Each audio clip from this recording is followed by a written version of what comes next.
Think and Grow Rich by Napoleon Hill. Author's Preface. In every chapter of this book, mention has been made of the money-making secret, which has made fortunes for more than 500 exceedingly wealthy men whom I have carefully analyzed over a long period of years. The secret was brought to my attention by Andrew Carnegie more than a quarter of a century ago. The canny, lovable old Scotsman carelessly tossed it into my mind when I was but a boy. Then he sat back in his chair, with a merry twinkle in his eyes, and watched carefully to see if I had brains enough to understand the full significance of what he had said to me. When he saw that I had grasped the idea, he asked if I would be willing to spend 20 years or more preparing myself to take it to the world, to men and women who, without the secret, might go through life as failures. I said I would, and with Mr. Carnegie's cooperation, I've kept my promise. This book contains the secret, after having been put to the practical test by thousands of people in almost every walk of life. It was Mr. Carnegie's idea that the magic formula which gave him a stupendous fortune ought to be placed within reach of people who do not have time to investigate how men make money, and it was his hope that I might test and demonstrate the soundness of the formula through the experience of men and women in every calling. He believed the formula should be taught in all public schools and colleges, and expressed the opinion that if it were properly taught, it would so revolutionize the entire educational system that the time spent in school would be reduced to less than half. His experience with Charles M. Schwab and other young men of Mr. Schwab's type convinced Mr. Carnegie that much of which was taught in schools is of no value whatsoever in connection with the business of earning a living or accumulating riches. He had arrived at this decision because he had taken into his business one young man after another, many of them with but little schooling, and by coaching them in the use of this formula, developed in them rare leadership. Moreover, his coaching made fortunes for every one of them who followed his instructions. In the chapter on faith, you'll read the astounding story of the organization of the giant United States Steel Corporation, as it was conceived and carried out by one of the young men through whom Mr. Carnegie proved his formula will work for all who are ready for it. This single application of the secret by that young man, Charles M. Schwab, made him a huge fortune in both money and opportunity. Roughly speaking, this particular application of the formula was worth $600 million. These facts, and they are facts, well known to almost everyone who knew Mr. Carnegie, give you a fair idea of what the reading of this book may bring to you, provided you know what it is that you want. Even before it had undergone 20 years of practical testing, the secret was passed on to more than 100,000 men and women who have used it for their personal benefit, as Mr. Carnegie planned that they should. Some have made fortunes with it. Others have used it successfully in creating harmony in their homes. A clergyman used it so effectively that it brought him an income of upwards of $75,000 a year. Arthur Nash, a Cincinnati tailor, used his near-bankrupt business as a guinea pig on which to test the formula. The business came to life and made a fortune for its owners, and it's still thriving, though Mr. Nash is gone. The experiment was so unique that newspapers and magazines gave it more than $1 million worth of laudatory publicity. The secret was passed on to Stuart Austin Weir of Dallas, Texas. He was ready for it, so ready that he gave up his profession and studied law. Did he succeed? That story is told too. I gave the secret to Jennings Randolph the day he graduated from college, and he has used it so successfully that he is now serving his third term as a member of Congress with an excellent opportunity to keep on using it until it carries him to the White House. While serving as an advertising manager of the LaSalle Extension University, when it was little more than a name, I had the privilege of seeing J.G. Chaplin, president of the university, use the formula so effectively that he has since made the LaSalle one of the great extension schools of the country. The secret to which I refer has been mentioned no fewer than 100 times throughout this book. It has not been named directly, for it seems to work more successfully when it is merely uncovered and left in sight, where those who are ready and searching for it may pick it up. This is why Mr. Carnegie tossed it to me so quietly, without giving me its specific name. If you are ready to put it to use, you will recognize this secret at least once in every chapter. I wish I might feel privileged to tell you how you will know if you are ready, but that would deprive you of much of the benefit you will receive when you make the discovery in your own way. While this book was being written, my own son, who was then finishing the last year of his college work, picked up the manuscript of Chapter 2, read it, and discovered the secret himself. He used the information so effectively that he went directly into a responsible position at the beginning salary greater than the average man ever earns. His story has been briefly described in Chapter 2. When you read it, perhaps you'll dismiss any feeling you may have had at the beginning of the book that it promised too much. And, too, if you have ever been discouraged, if you have had difficulties to surmount which took the very soul out of you, if you have tried and failed, if you were ever handicapped by illness or physical affliction, this story of my son's discovery and the use of the Carnegie formula may prove to be the oasis in the desert of lost hope for which you have been searching. This secret has extensively been used by President Woodrow Wilson during the World War. It is passed on to every soldier who fought in the war, carefully wrapped in the training received before going to the front. President Wilson told me it was a strong factor in raising the funds needed for the war. More than 20 years ago, Honorable Manuel L. Quezon, then resident commissioner of the Philippine Islands, was inspired by the secret to gain freedom for his people. He has gained freedom for the Philippines and is the first president of the Free State. A peculiar thing about the secret is that those who once acquire it and use it find themselves literally swept on to success with but little effort, and they never again submit to failure. If you doubt this, study the names of those who have used it, wherever they've been mentioned. Check their records for yourself and be convinced. There is no such thing as something for nothing. The secret to which I refer can be had without a price, although the price is far less than its value. It cannot be had at any price by those who are not intentionally searching for it. It cannot be given away. It cannot be purchased for money, for the reason that it comes in two parts. One part is already in possession of those who already are ready for it. The secret serves equally well all who are ready for it. Education has nothing to do with it. Long before I was born, the secret had found its way into the possession of Thomas Edison, and he used it so intelligently that he became the world's leading inventor, although he had but 3 months of schooling. The secret was passed on to a business associate of Mr. Edison. He used it so effectively that, although he was then making only $12,000 a year, he accumulated a great fortune, and retired from active business while still a young man. You'll find his story at the beginning of the first chapter. It should convince you that riches are not beyond your reach, that you can still be what you wish to be, that money, fame, recognition, and happiness can be had by all who are ready and determined to have these blessings. How do I know these things? You should have the answer before you finish this book. You may find it in the very first chapter or on the last page. While I was performing the 20-year task of research which I had undertaken at Mr. Carnegie's request, I analyzed hundreds of well-known men, many of whom admitted that they have accumulated their vast fortunes through the aid of the Carnegie secret. Among these men were Henry Ford, William Wrigley, Jr., John Wanamaker, James J. Hill, George S. Parker, E. M. Statler, Henry L. Doherty, Cyrus H. K. Curtis, George Eastman, Theodore Roosevelt, John W. Davis, Albert Hubbard, Wilbur Wright, William Jennings Bryan, J. Ogden Armour, Charles M. Schwab, Harris F. Williams, John D. Rockefeller, Thomas Edison, F. W. Woolworth, Woodrow Wilson, W. M. Howard Taft, Dr. Alexander Graham Bell, Arthur Nash, Clarence Darrow. These names represent but a small fraction of the hundreds of well-known Americans whose achievements, financially and otherwise, prove that those who understand and apply the Carnegie secret reach high stations in life. I have never known anyone who was inspired to use the secret who did not achieve noteworthy success in his chosen calling. I have never known any person to distinguish himself or to accumulate riches of any consequence without possession of the secret.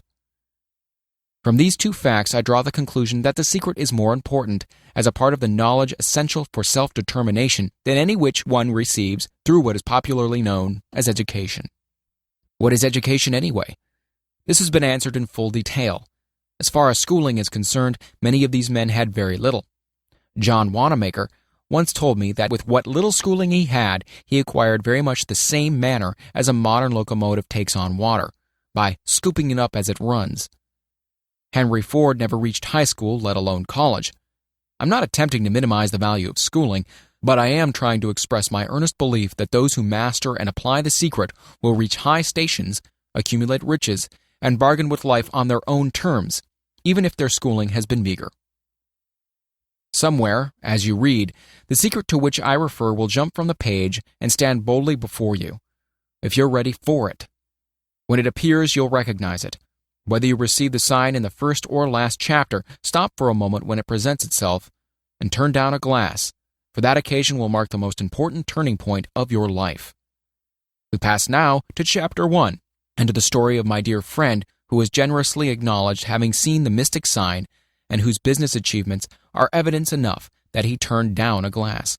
As you read his story and the others, remember that they deal with the important problems of life, such as all men experience, the problems arising from one's endeavor to earn a living, to find hope, courage, contentment, and peace of mind, to accumulate riches and to enjoy freedom of body and spirit.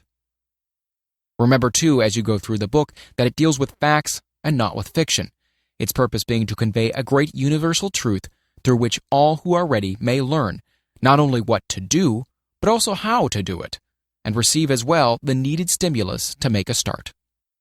As a final word of preparation before you begin the first chapter, may I offer one brief suggestion which may provide a clue by which the Carnegie secret may be recognized. It is this: all achievement, all earned riches have their beginning in an idea. If you are ready for the secret, you already possess one half of it. Therefore, will readily recognize the other half the moment it reaches your mind. The author.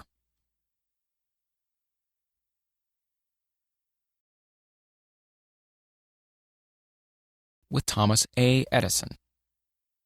Truly, thoughts are things, and powerful things at that, when they are mixed with the definiteness of purpose, persistence, and a burning desire for their translation into riches or other material objects.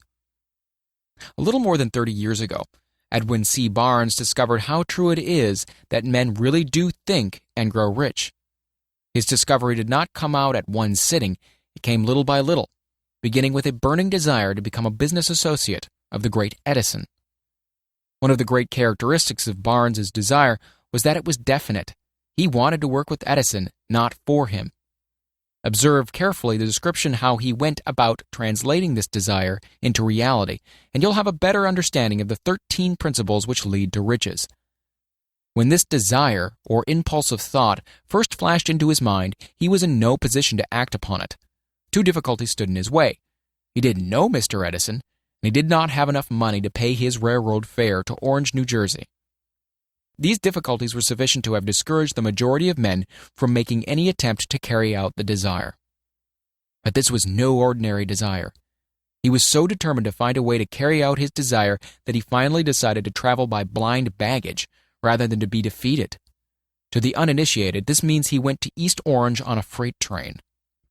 He presented himself at Mr. Edison's laboratory and announced he had come to go into business with the inventor. In speaking of the first meeting between Barnes and Edison years later, Mr. Edison said, "He stood there before me, looking like an ordinary tramp, but there was something in the expression of his face which conveyed the impression that he was determined to get what he had come after. I had learned from years of experience with men that when a man really desires a thing so deeply that he's willing to stake his entire future on a single turn of the wheel in order to get it, he's sure to win. I gave him the opportunity he asked for because I saw he had made up his mind to stand by until he succeeded. Subsequent events proved that no mistake was made." Just what young Barnes said to Mr. Edison on that occasion was far less important than that which he thought. Edison himself said so. It could not have been the young man's appearance which got him his start in the Edison office, for that was definitely against him. It was what he thought that counted. If the significance of this statement could be conveyed to every person who reads it, there would be no need for the remainder of this book. Barnes did not get his partnership with Edison on his first interview.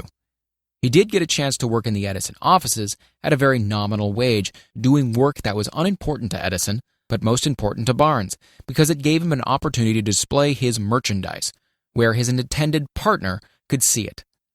Months went by. Apparently nothing happened to bring the coveted goal which Barnes had set up in his mind as his definite major purpose.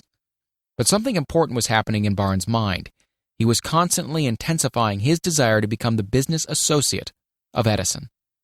Psychologists have correctly said that when one is truly ready for a thing, it puts in its appearance. Barnes was ready for a business association with Edison. Moreover, he was determined to remain ready until he got that which he was seeking. He did not say to himself, what's the use? I guess I'll change my mind and try for a salesman's job. But he did say, I came here to go into business with Edison, and I'll accomplish this end if it takes the remainder of my life. He meant it. What a different story men would have to tell if only they would adopt a definite purpose and stand by that purpose until it had time to become an all-consuming obsession. Maybe young Barnes did not know it at the time, but his bulldog determination, his persistence in standing back of a single desire, was destined to mow down all opposition and bring him the opportunity he was seeking. When the opportunity came, it appeared in a different form, and form a different direction than Barnes had expected. This is one of the tricks of opportunity. It has a sly habit of slipping in by the back door, and often it comes disguised in the form of misfortune or temporary defeat. Perhaps this is why so many fail to recognize opportunity. Mr. Edison had just perfected a new office device known at that time as the Edison dictating machine, now the Ediphone. His salesmen were not enthusiastic over the machine. They did not believe it could be sold without great effort. Barnes saw his opportunity right away. It had crawled in quietly, hidden in a queer-looking machine which interested no one but Barnes and the inventor. Barnes knew he could sell the Edison dictating machine. He suggested this to Edison and promptly got his chance. He did sell the machine. In fact, he sold it so successfully that Edison gave him a contract to distribute and market it all over the nation. Out of that business association grew the slogan, "Made by Edison and installed by Barnes." The business alliance has been in operation for more than 30 years. Out of it, Barnes has made himself rich in money, but he has done something infinitely greater. He has proved that one really may think and grow rich. How much actual cash and original desire of Barnes has been worth to him, I have no way of knowing. Perhaps it has brought him $2 or $3 million, but the amount, whatever it is, becomes insignificant when compared with the greater asset he acquired in the form of definite knowledge that an intangible impulse of thought can be transmuted into its physical counterpart by the application of known principles. Barnes literally thought himself into a partnership with the great Edison. He thought himself into a fortune. He had nothing to start with except the capacity to know what he wanted and the determination to stand by that desire until he realized it. He had no money to begin with. He had but little education. He had no influence. But he did have initiative, faith, and the will to win. With these intangible forces, he made himself number one man with the greatest inventor who has ever lived. Now, let us look at a different situation and study a man who had plenty of tangible evidence of riches but lost it because he stopped 3 feet short of the goal he was seeking. 3 feet from gold. One of the most common causes of failure is the habit of quitting when one is overtaken by temporary defeat. Every person is guilty of this mistake at one time or another. An uncle of R.U. Darby was caught by the gold fever in the gold rush days and went west to dig and grow rich. He had never heard that more gold had been mined from the brains of men than has ever been taken from earth. He staked a claim and went to work with pick and shovel. The going was hard, but his lust for gold was definite. After weeks of labor, he was rewarded by the discovery of the shining ore. He needed machinery to bring that ore to the surface. Quietly, he covered up the mine, retraced his footsteps to his home in Williamsburg, Maryland, told his relatives and a few neighbors of the strike, and they got together money for the needed machinery to have it shipped. The uncle and Darby went back to work the mine. The first car of ore was mined and shipped to a smelter. The returns proved they had one of the richest mines in Colorado. A few more cars of that ore would clear the debts. Then would come the big killing in profits. Down went the drills. Up went the hopes of Darby and Uncle. Then something happened. The vein of gold ore disappeared. They had come to the end of the rainbow, and the pot of gold was no longer there. They drilled on, desperately trying to pick up the vein again, all to no avail. Finally, they decided to quit. They sold the machinery to a junk man for a few $100s and took the train back home. Some junk men are dumb, but not this one. He called in a mining engineer to look at the mine and do a little calculating. The engineer advised that the project had failed because the owners were not familiar with fault lines. His calculation showed that the vein would be found just 3 feet from where the Darbys had stopped drilling. This is exactly where it was found. The junk man took millions of dollars in ore from the mine because he knew enough to seek expert counsel before giving up. Most of the money which went into the machinery was procured through the efforts of R.U. Darby, who was then a very young man.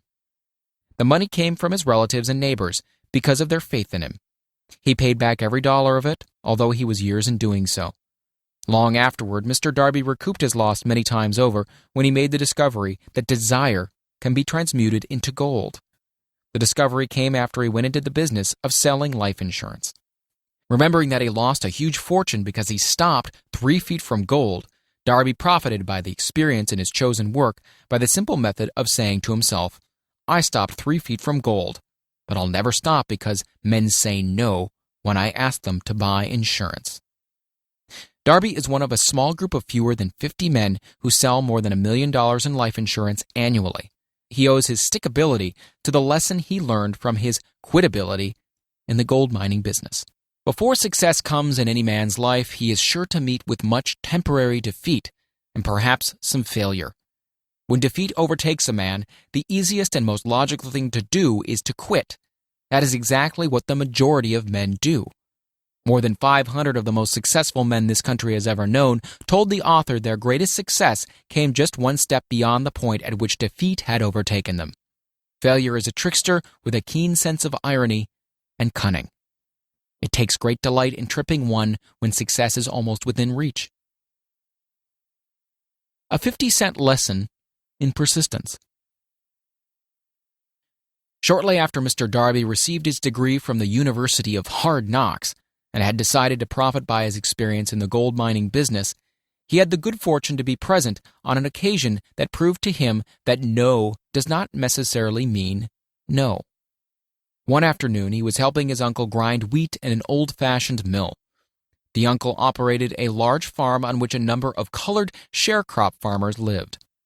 Quietly, the door was opened, and a small colored child, the daughter of a tenant, walked in and took her place near the door. The uncle looked up, saw the child, and barked at her roughly. "What do you want?" Meekly the child replied, "My mammy said send her 50 cents. "I'll not do it," the uncle retorted. "Now you run on home." "Yes, sir," the child replied. But she did not move. The uncle went ahead with his work, so busily engaged that he did not pay enough attention to the child to observe that she did not leave. When he looked up and saw her still standing there, he yelled at her, "I told you to go home. Now go, or I'll take a switch to you." The little girl said, "Yes, sir," but she did not budge an inch. The uncle dropped a sack of grain he was about to pour into the mill hopper, picked up a barrel staff, and started toward the child with an expression on his face that indicated trouble. Darby held his breath. He was certain he was about to witness a murder. He knew his uncle had a fierce temper. He knew that colored children were not supposed to defy white people in that part of the country. When the uncle reached the spot where the child was standing, she quickly stepped forward one step, looked into his eyes, and screamed at the top of her shrill voice, "My mammy's gotta have that 50 cents. The uncle stopped, looked at her for a minute, then slowly laid the barrel staff down on the floor, put his hand in his pocket, took out $50 and gave it to her. The child took the money and slowly backed towards the door, never taking her eyes off the man whom she had just conquered. After she had gone, the uncle sat down on a box and looked out the window into space for more than 10 minutes. He was pondering with awe over the whipping he had just taken. Mr. Darby, too, was doing some thinking. That was the first time in his experience that he had seen a colored child deliberately master an adult white person. How did she do it? What happened to his uncle that caused him to lose his fierceness and become as docile as a lamb? What strange power did this child use that made her master over her superior?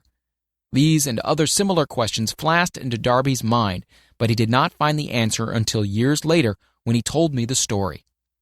Strangely, the story of this unusual experience was told to the author in the old mill on the very spot where the uncle took his whipping. Strangely, too, I had devoted nearly a quarter of a century to the study of the power which enabled an ignorant, illiterate colored child to conquer an intelligent man. As we stood there in that musty old mill, Mr. Darby repeated the story of the unusual conquest and finished by asking, "What can you make of it? What strange power did that child use that so completely whipped my uncle?" The answer to this question will be found in the principles described in this book. The answer is full and complete. It contains details and instructions sufficient to enable anyone to understand and apply the same force which the little girl accidentally stumbled upon. Keep your mind alert, and you'll observe exactly what strange power came to the rescue of the child.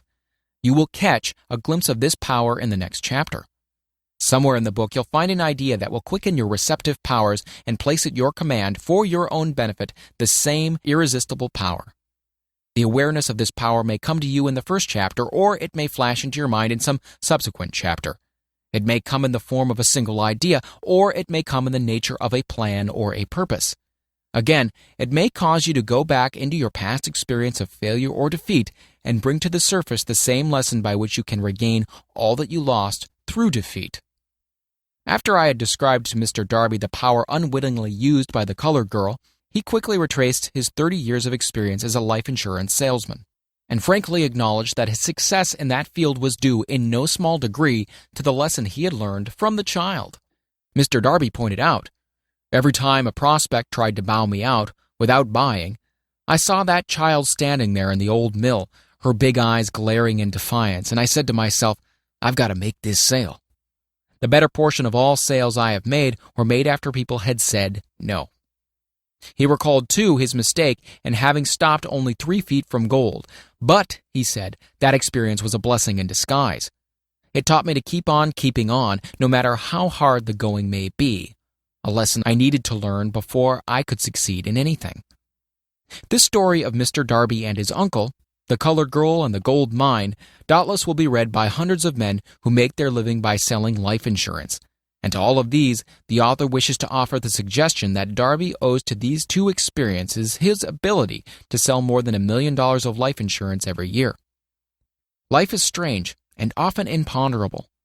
Both the successes and failures have their roots in simple experiences. Mr. Darby's experiences were commonplace and simple enough, yet they held the answer to his destiny in life. Therefore, they were as important to him as life itself. He profited by these two dramatic experiences because he analyzed them and found the lesson they taught. But what of the man who has neither the time nor the inclination to study failure in search of knowledge that may lead to success? Where and how is he to learn the art of converting defeat into stepping stones to opportunity? In answer to these questions, this book was written. The answer called for a description of 13 principles, but remember as you read, the answer you may be seeking to the questions which have caused you to ponder over the strangeness of life may be found in your own mind through some idea, plan, or purpose which may spring into your mind as you read. One sound idea is all one needs to achieve success. The principles described in this book contain the best and the most practical of all that is known concerning ways and means of creating useful ideas. Before we may go any further in our approach to the description of these principles, we believe you are entitled to receive this important suggestion. When riches begin to come, they come so quickly in such great abundance that one wonders where they have been hiding during all those lean years. This is an astounding statement, and all the more so when we take into consideration the popular belief that riches come only to those who work hard and long. When you begin to think and grow rich, you will observe that riches begin with a state of mind, with definiteness of purpose, with little or no hard work. You and every other person ought to be interested in knowing how to acquire that state of mind which will attract riches. I spent 25 years in research analyzing more than 25,000 people because I too wanted to know how wealthy men became that way. Without that research, this book could not have been written. Here take notice of a very significant truth, viz., the business depression started in 1929 and continued on to an all-time record of destruction until sometime after President Roosevelt entered office. Then the depression began to fade into nothingness. Just as an electrician in a theater raises the light so gradually that darkness is transmuted into light before you realize it, so did the spell of fear in the minds of the people gradually fade away and become faith. Observe very closely as soon as you master the principles of this philosophy and begin to follow the instructions for applying those principles. Your financial status will begin to improve, and everything you touch will begin to transmute itself into an asset for your benefit. Impossible? Not at all. One of the main weaknesses of mankind is the average man's familiarity with the word impossible. He knows all the rules which will not work. He knows all the things which cannot be done. This book was written for those who seek the rules which have made others successful and are willing to stake everything on those rules. A great many years ago, I purchased a fine dictionary.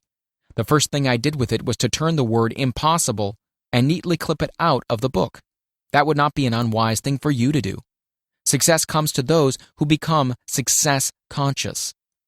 Failure comes to those who indifferently allow themselves to become failure conscious. The object of this book is to help all who seek it to learn the art of changing their minds from failure consciousness to success consciousness. Another weakness found in altogether too many people is the habit of measuring everything and everyone by their own impressions and beliefs. Some who will read this will believe that no one can think and grow rich.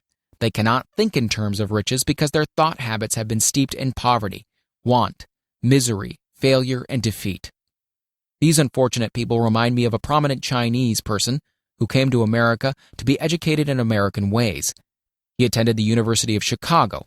One day, President Harper met this young Oriental on the campus, stopped to chat with him for a few minutes, and asked what had impressed him as being the most noticeable characteristic of the American people.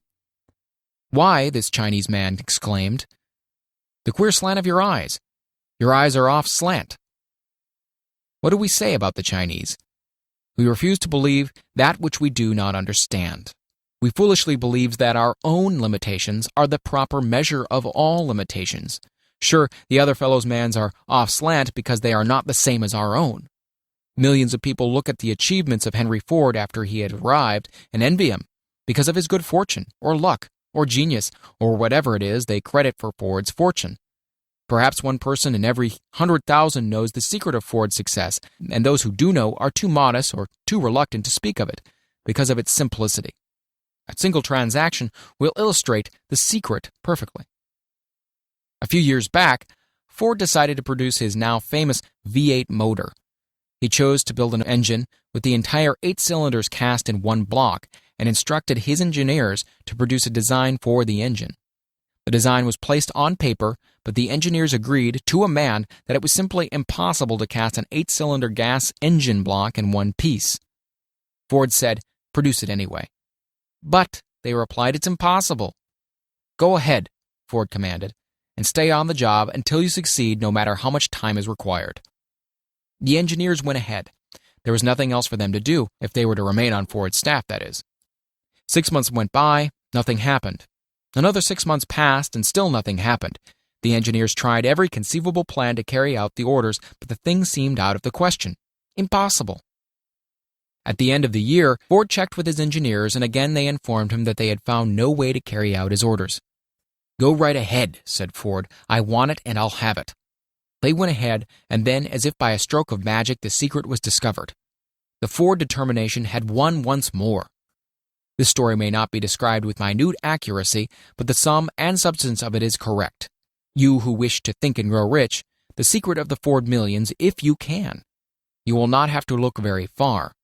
Henry Ford is a success because he understands and applies the principles of success. One of these is desire, knowing what one wants. Remember this Ford story as you read and pick out the lines in which the secret of this stupendous achievement have been described. If you can do this, if you can lay your finger on the particular group of principles which made Ford rich, you can equal his achievements in almost any calling for which you're suited. You are the master of your fate, the captain of your soul, because... When Henry wrote the prophetic lines, "I am the master of my fate, I am the captain of my soul," he should have informed us that we are the masters of our fate, the captains of our souls, because we have the power to control our thoughts. He should have told us that the ether in which these little earths float, in which we move and have our being, is a form of energy moving at an inconceivably high rate of vibration, and that the ether is filled with a form of universal power which adapts itself to the nature of the thoughts we hold in our minds, and influences us in natural ways to transmute our thoughts into their physical equivalent. If the poet had told us of this great truth, we would know why it is that we are the masters of our fate, the captains of our souls. He should have told us, with great emphasis, that this power makes no attempt to discriminate between destructive thoughts and constructive thoughts, that it will urge us to translate into physical reality thoughts of poverty just as quickly as it will influence us to act upon thoughts of riches. He should have told us, too, that our brains become magnetized with the dominating thoughts which we hold in our minds, and by means with which no man is familiar, these magnets attract to us the forces, the people, the circumstances of life which harmonize with the nature of our dominating thoughts. He should have told us that before we can accumulate riches in great abundance, we must magnetize our minds with intense desire for riches, that we must become money conscious until the desire for money drives us to create definite plans for acquiring it. But, being a poet and not a philosopher, Henley contented himself by stating a great truth in poetic form, leaving those who followed him to interpret the philosophical meaning of his lines. Little by little, the truth has unfolded itself until it now appears certain that the principles described in this book hold the secret of mastery over our economic fate. We are now ready to examine the first of these principles. Maintain a spirit of open-mindedness, and remember as you read, they are the invention of no one man. The principles were gathered from the life experiences of more than 500 men who were actually accumulating riches in huge amounts, men who began in poverty and with but little education or influence. The principles worked for these men.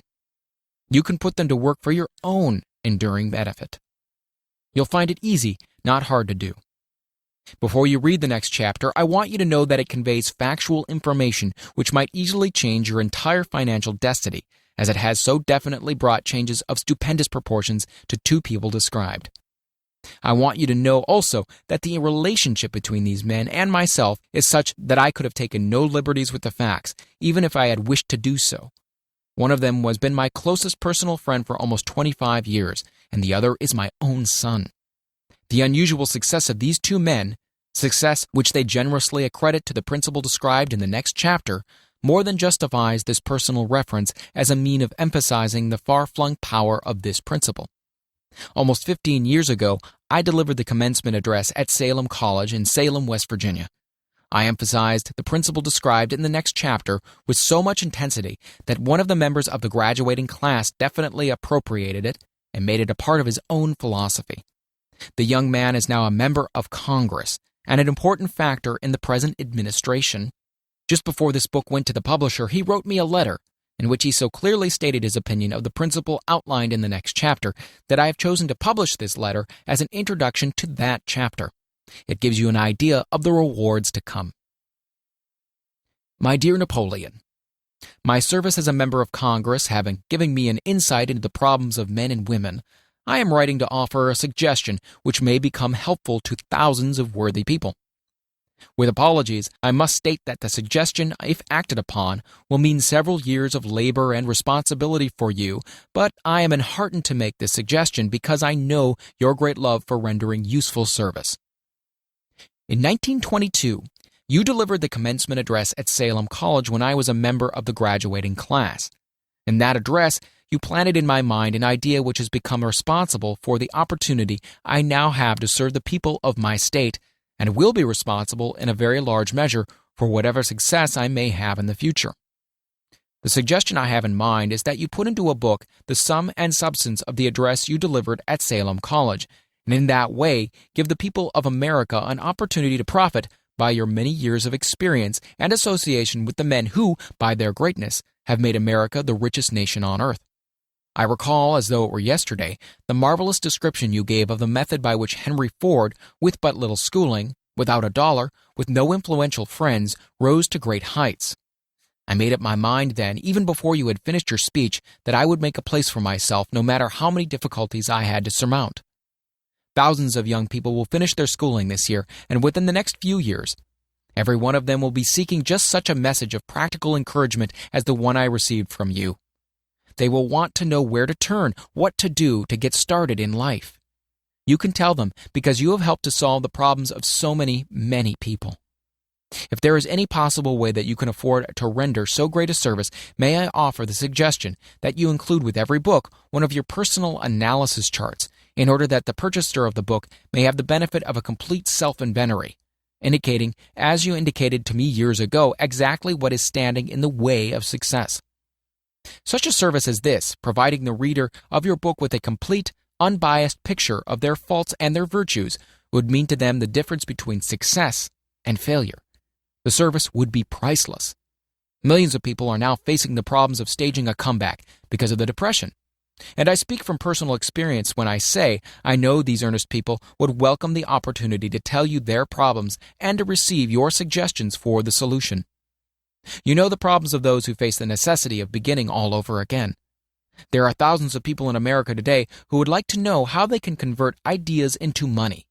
People who must start at scratch, without finances, and recoup their losses. If anyone can help them, you can. If you publish this book, I would like to own the first copy that comes from the press, personally autographed by you.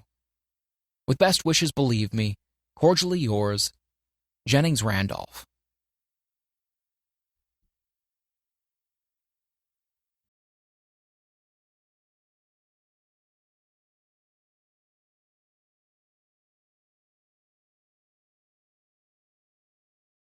Chapter 2. Desire, the starting point of all achievement. The first step toward riches. When Edwin C. Barnes climbed down in Orange, New Jersey, more than 30 years ago, he may have resembled a tramp, but his thoughts were those of a king. As he made his way from the railroad tracks to Thomas A. Edison's office, his mind was at work. He saw himself standing in Edison's presence. He heard himself asking Mr. Edison for an opportunity to carry out that one consuming obsession of his life, a burning desire to become the business associate of the great inventor. Barnes' desire was not a hope. It was not a wish. It was a keen, pulsating desire which transcended everything else. It was definite. The desire was not new when he approached Edison. It had been Barnes' dominating desire for a long time. In the beginning, when the desire first appeared in his mind, it may have been, or probably was, only a wish, but it was no mere wish when he appeared before Edison with it. A few years later, Edwin C. Barnes again stood before Edison in the same office where he first met the inventor. This time his desire had been translated into a reality. He was in business with Edison. The dominating dream of his life had become a reality. Today, people who know Barnes envy him because of the break life yielded him. They see him in the days of his triumph without taking the trouble to investigate the cause of his success. Barnes succeeded because he chose a definite goal, placed all his energy, all his willpower, all his effort, everything back of that goal. He did not become the partner of Edison the day he arrived. He was content to start in the most menial work, as long as it provided an opportunity to take even one step towards his cherished goal. 5 years passed before the chance he had been seeking made its appearance. During all those years, not one ray of hope, not one promise of attainment of his desire had been held out to him. To everyone except himself, he appeared just another cog in the Edison business wheel. But in his own mind, he was the partner of Edison every minute of that time, from the very day he first went to work there. It is a remarkable illustration of the power of a definite desire. Barnes won his goal because he wanted to be a business associate of Mr. Edison more than he wanted anything else. He created a plan by which to attain that purpose, but he burned all bridges behind him. He stood by his desire until it became the dominating obsession of his life and finally a fact. When he went to Orange, he did not say to himself, "I'll try to induce Edison to give me a job of some sort." He said, "No, I will see Edison and put him on notice that I have come to do business with him." He did not say, "Oh, I'll work for a few months, and then if I get no encouragement, I'll just quit and go get a job somewhere else." He did say, "No, I will start anywhere. I will do anything Edison tells me to do, but before I'm through, I will be his associate." He did not say, "I will keep my eyes open for another opportunity in case I fail to get what I want in the Edison organization." No, he said, "There is but one thing in this world that I am determined to have, and that is a business association with Thomas Edison. I will burn all bridges behind me and stake my entire future on my ability to get what I want." He left himself no possible way of retreat. He had to win or perish. This is all there is to the Barnes story of success. A long while ago, a great warrior faced a situation which made it necessary for him to make a decision which ensured his success on the battlefield. He was about to send his armies against a powerful foe whose men outnumbered his own. He loaded his soldiers into boats, sailed to the enemy's country, unloaded soldiers and equipment, then gave the order to burn the ships that had carried them. Addressing his men before the first battle, he said, "You see the boats going up in smoke. That means that we cannot leave these shores alive unless we win. We now have no choice. We win or we perish." They won. Every person who wins in an undertaking must be willing to burn his ships and cut all sources of retreat. Only by doing so can one be sure of maintaining that state of mind known as a burning desire to win, which is essential to success. The morning after the Great Chicago Fire, a group of merchants stood on State Street, looking at the smoking remains of what had been their stores. They went into a conference to decide what if they could rebuild, or leave Chicago and start over in a more promising section of the country. They reached a decision, all except one, to leave Chicago. The merchant who decided to stay and rebuild pointed a finger at the remains of his store and said, "Gentlemen, on that very spot, I'm going to build the world's greatest store, no matter how many times it may burn down." This was more than 50 years ago. The store was built. It stands there today, a towering monument to the power of that state of mind known as a burning desire. The easy thing for Marshall Field to have done would have been exactly what his fellow merchants did. When the going was hard and the future looked dismal, they pulled up and went where the going seemed easier. Mark well this difference between Marshall Field and the other merchants, because it is the same difference which distinguishes Edwin C. Barnes from thousands of other young men who have worked in the Edison organization. It is the same difference which distinguishes practically all who succeed from those who fail. Every human being who reaches the age of understanding of the purpose of money wishes for it. Wishing will not bring riches, but desiring riches with a state of mind that becomes an obsession, then planning definite ways and means to acquire riches, and backing those plans with persistence, which does not recognize failure, will bring riches. The method by which desire for riches can be transmuted into its financial equivalent consists of 6 definite practical steps. These: first, fix in your mind the exact amount of money you desire. It is not sufficient merely to say, "I want plenty of money." First, be definite as to the amount. There is a psychological reason for definiteness, which will be described in a subsequent chapter. Second, determine exactly what you intend to give in return for the money you desire. There is no such reality as something for nothing. Third, establish a definite date when you intend to possess the money you desire. Fourth, create a definite plan for carrying out your desire and begin at once, whether you are ready or not, to put this plan into action. Fifth, write out a clear, concise statement of the amount of money you intend to acquire. Name the time limit for its acquisition, state what you intend to give in return for the money, and describe clearly the plan through which you intend to accumulate it. Sixth, read your written statement aloud twice daily, once just before retiring at night and once after arising in the morning. As you read, see and feel and believe yourself already in possession of the money. It is important that you follow the instructions described in these 6 steps. It is especially important that you observe and follow the instructions in the 6th paragraph. You may complain that it is impossible for you to see yourself in possession of money before you actually have it. Here is where a burning desire will come to your aid.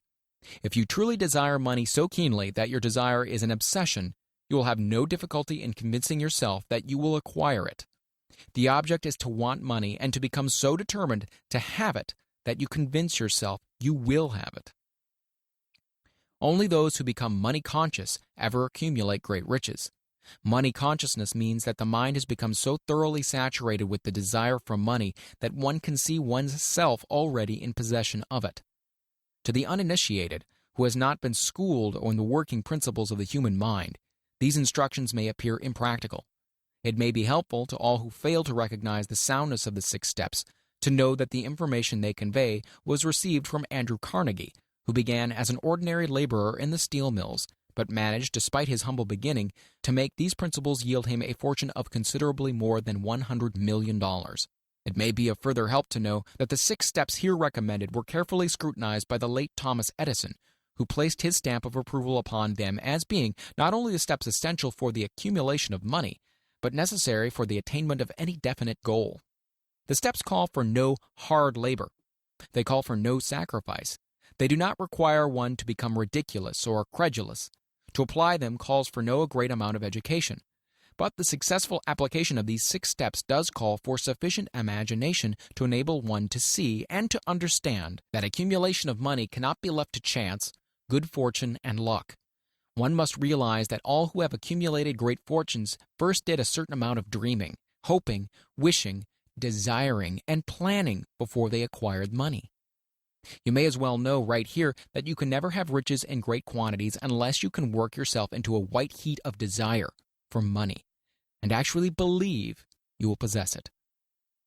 You may as well know also that every great leader, from the dawn of civilization down to the present, was a dreamer. Christianity is the greatest potential power in the world today because its founder was an intense dreamer who had the vision and the imagination to see realities in their mental and spiritual form before they had been transmuted into physical form. If you do not see great riches in your imagination, you will never see them in your bank balance. Never in the history of America has there been so great an opportunity for practical dreamers as now exists. The 6-year economic collapse has reduced all men, substantially, to the same level. A new race is about to be run. The stakes represent huge fortunes which will be accumulated within the next 10 years. The rules of the race have changed because we now live in a changed world, and that definitely favors the masses, those who had but little or no opportunity to win under the conditions existing during the Depression, when fear paralyzed growth and development. We who are in this race for riches should be encouraged to know that this changed world in which we live is demanding new ideas, new ways of doing things, new leaders, new inventions, new methods of teaching, new methods of marketing, new books, new literature, new features for the radio, new ideas for moving pictures. Back of all this demand for new and better things, there is one quality which one must possess to win, and that is definiteness of purpose, the knowledge of what one wants, and a burning desire to possess it. The business depression marked the death of one age and the birth of another. This changed world requires practical dreamers who can and will put their dreams into action. The practical dreamers have always been and always will be the pattern makers of civilization. We who desire to accumulate riches should remember the real leaders of the world always have been men who harnessed and put into practical use the intangible, unseen forces of unborn opportunity, and have converted those forces, or impulses of thought, into skyscrapers, cities, factories, airplanes, automobiles, and every form of convenience that makes life more pleasant. Tolerance and an open mind are practical necessities of the dreamer of today. Those who are afraid of new ideas are doomed before they start. Never has there been a time more favorable to pioneers than the present. True, there is no wild and woolly West to be conquered, as in the days of covered wagon, but there is a vast business, financial, and industrial world to be remolded and redirected along new and better lines. In planning to acquire your share of the riches, let no one influence you to scorn the dreamer. To win the big stakes in this changed world, you must catch the spirit of the great pioneers of the past, whose dreams have given to civilization all that it has of value, the spirit which serves as the lifeblood of your own country, your opportunities, and mine, to develop and market our talents. Let us not forget, Columbus dreamed of an unknown world, staked his life on the existence of such a world, and discovered it. Copernicus, the great astronomer, dreamed of a multiplicity of worlds and revealed them. No one denounced him as impractical after he had triumphed. Instead, the world worshipped at his shrine, thus proving once more that success requires no apologies. Failure permits no alibis. If the thing you wish to do is right, go ahead and do it. Put your dream across and never mind what they say if you meet with temporary defeat, or they perhaps do not know that every failure brings with it the seeds of an equivalent success. Henry Ford, poor and uneducated, dreamed of a horseless carriage, went to work with what tools he possessed without waiting for opportunity to favor him, and now evidence of his dream belts the entire earth. He has put more wheels into operation than any man who ever lived because he was not afraid to back his dreams. Thomas Edison dreamed of a lamp that could be operated by electricity, began where he stood to put his dream into action, Despite more than 10,000 failures, he stood by that dream until he made it a physical reality. Practical dreamers do not quit. Whelan dreamed of a chain of cigar stores, transformed his dream into action, and now the United Cigar Stores occupy the best corners in America. Lincoln dreamed of freedom for the black slaves, put his dream into action, and barely missed living to see a united North and South translate his dream into reality.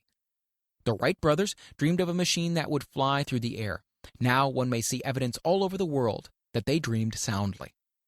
Marconi dreamed of a system for harnessing the intangible forces of the ether. Evidence that he did not dream in vain may be found in every wireless and radio in the world.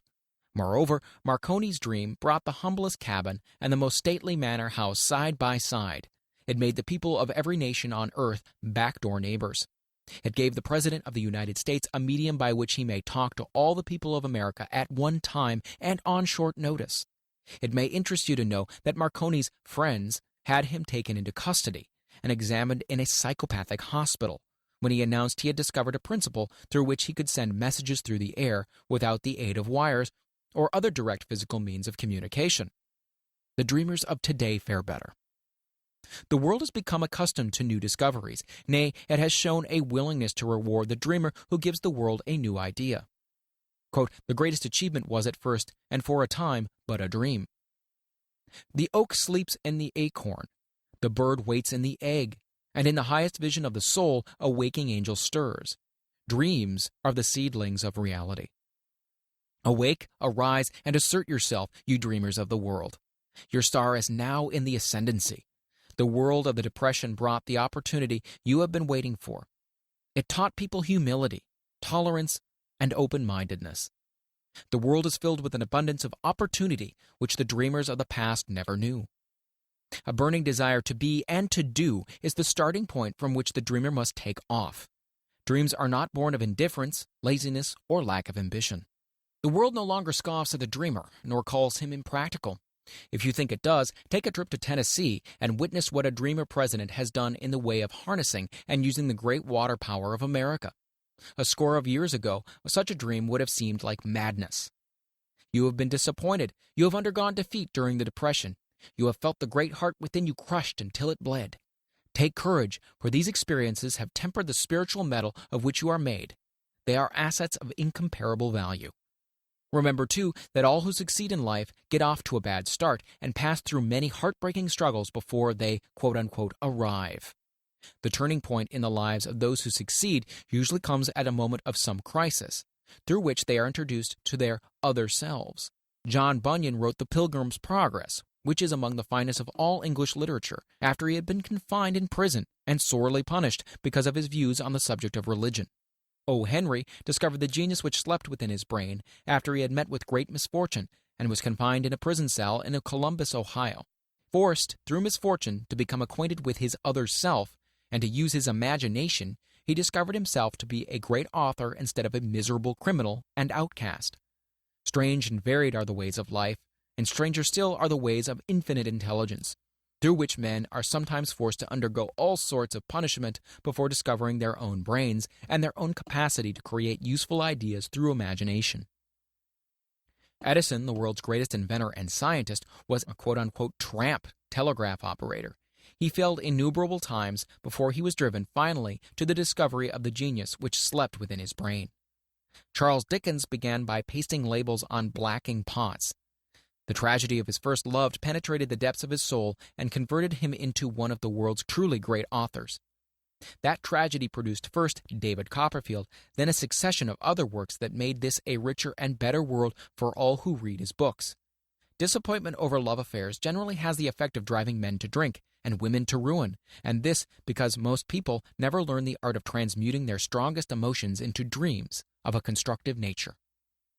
Helen Keller became deaf, dumb, and blind shortly after birth. Despite her greatest misfortune, she has written her name indelibly in the pages of the history of the great. Her entire life has served as evidence that no one ever is defeated until defeat has been accepted as a reality. Robert Burns was an illiterate country lad. He was cursed by poverty and grew up to be a drunkard in the bargain. The world was made better for his having lived because he clothed beautiful thoughts in poetry and thereby plucked a thorn and planted a rose in its place.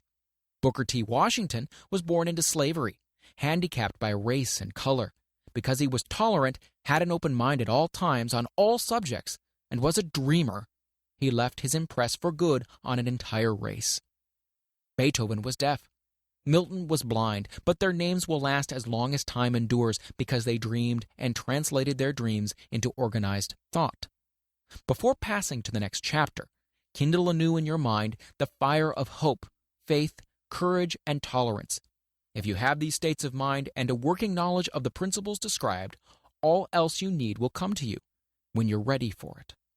Let Emerson state the thought in these words: every proverb, every book, every byword that belongs to thee for aid and comfort shall surely come through open or winding passages.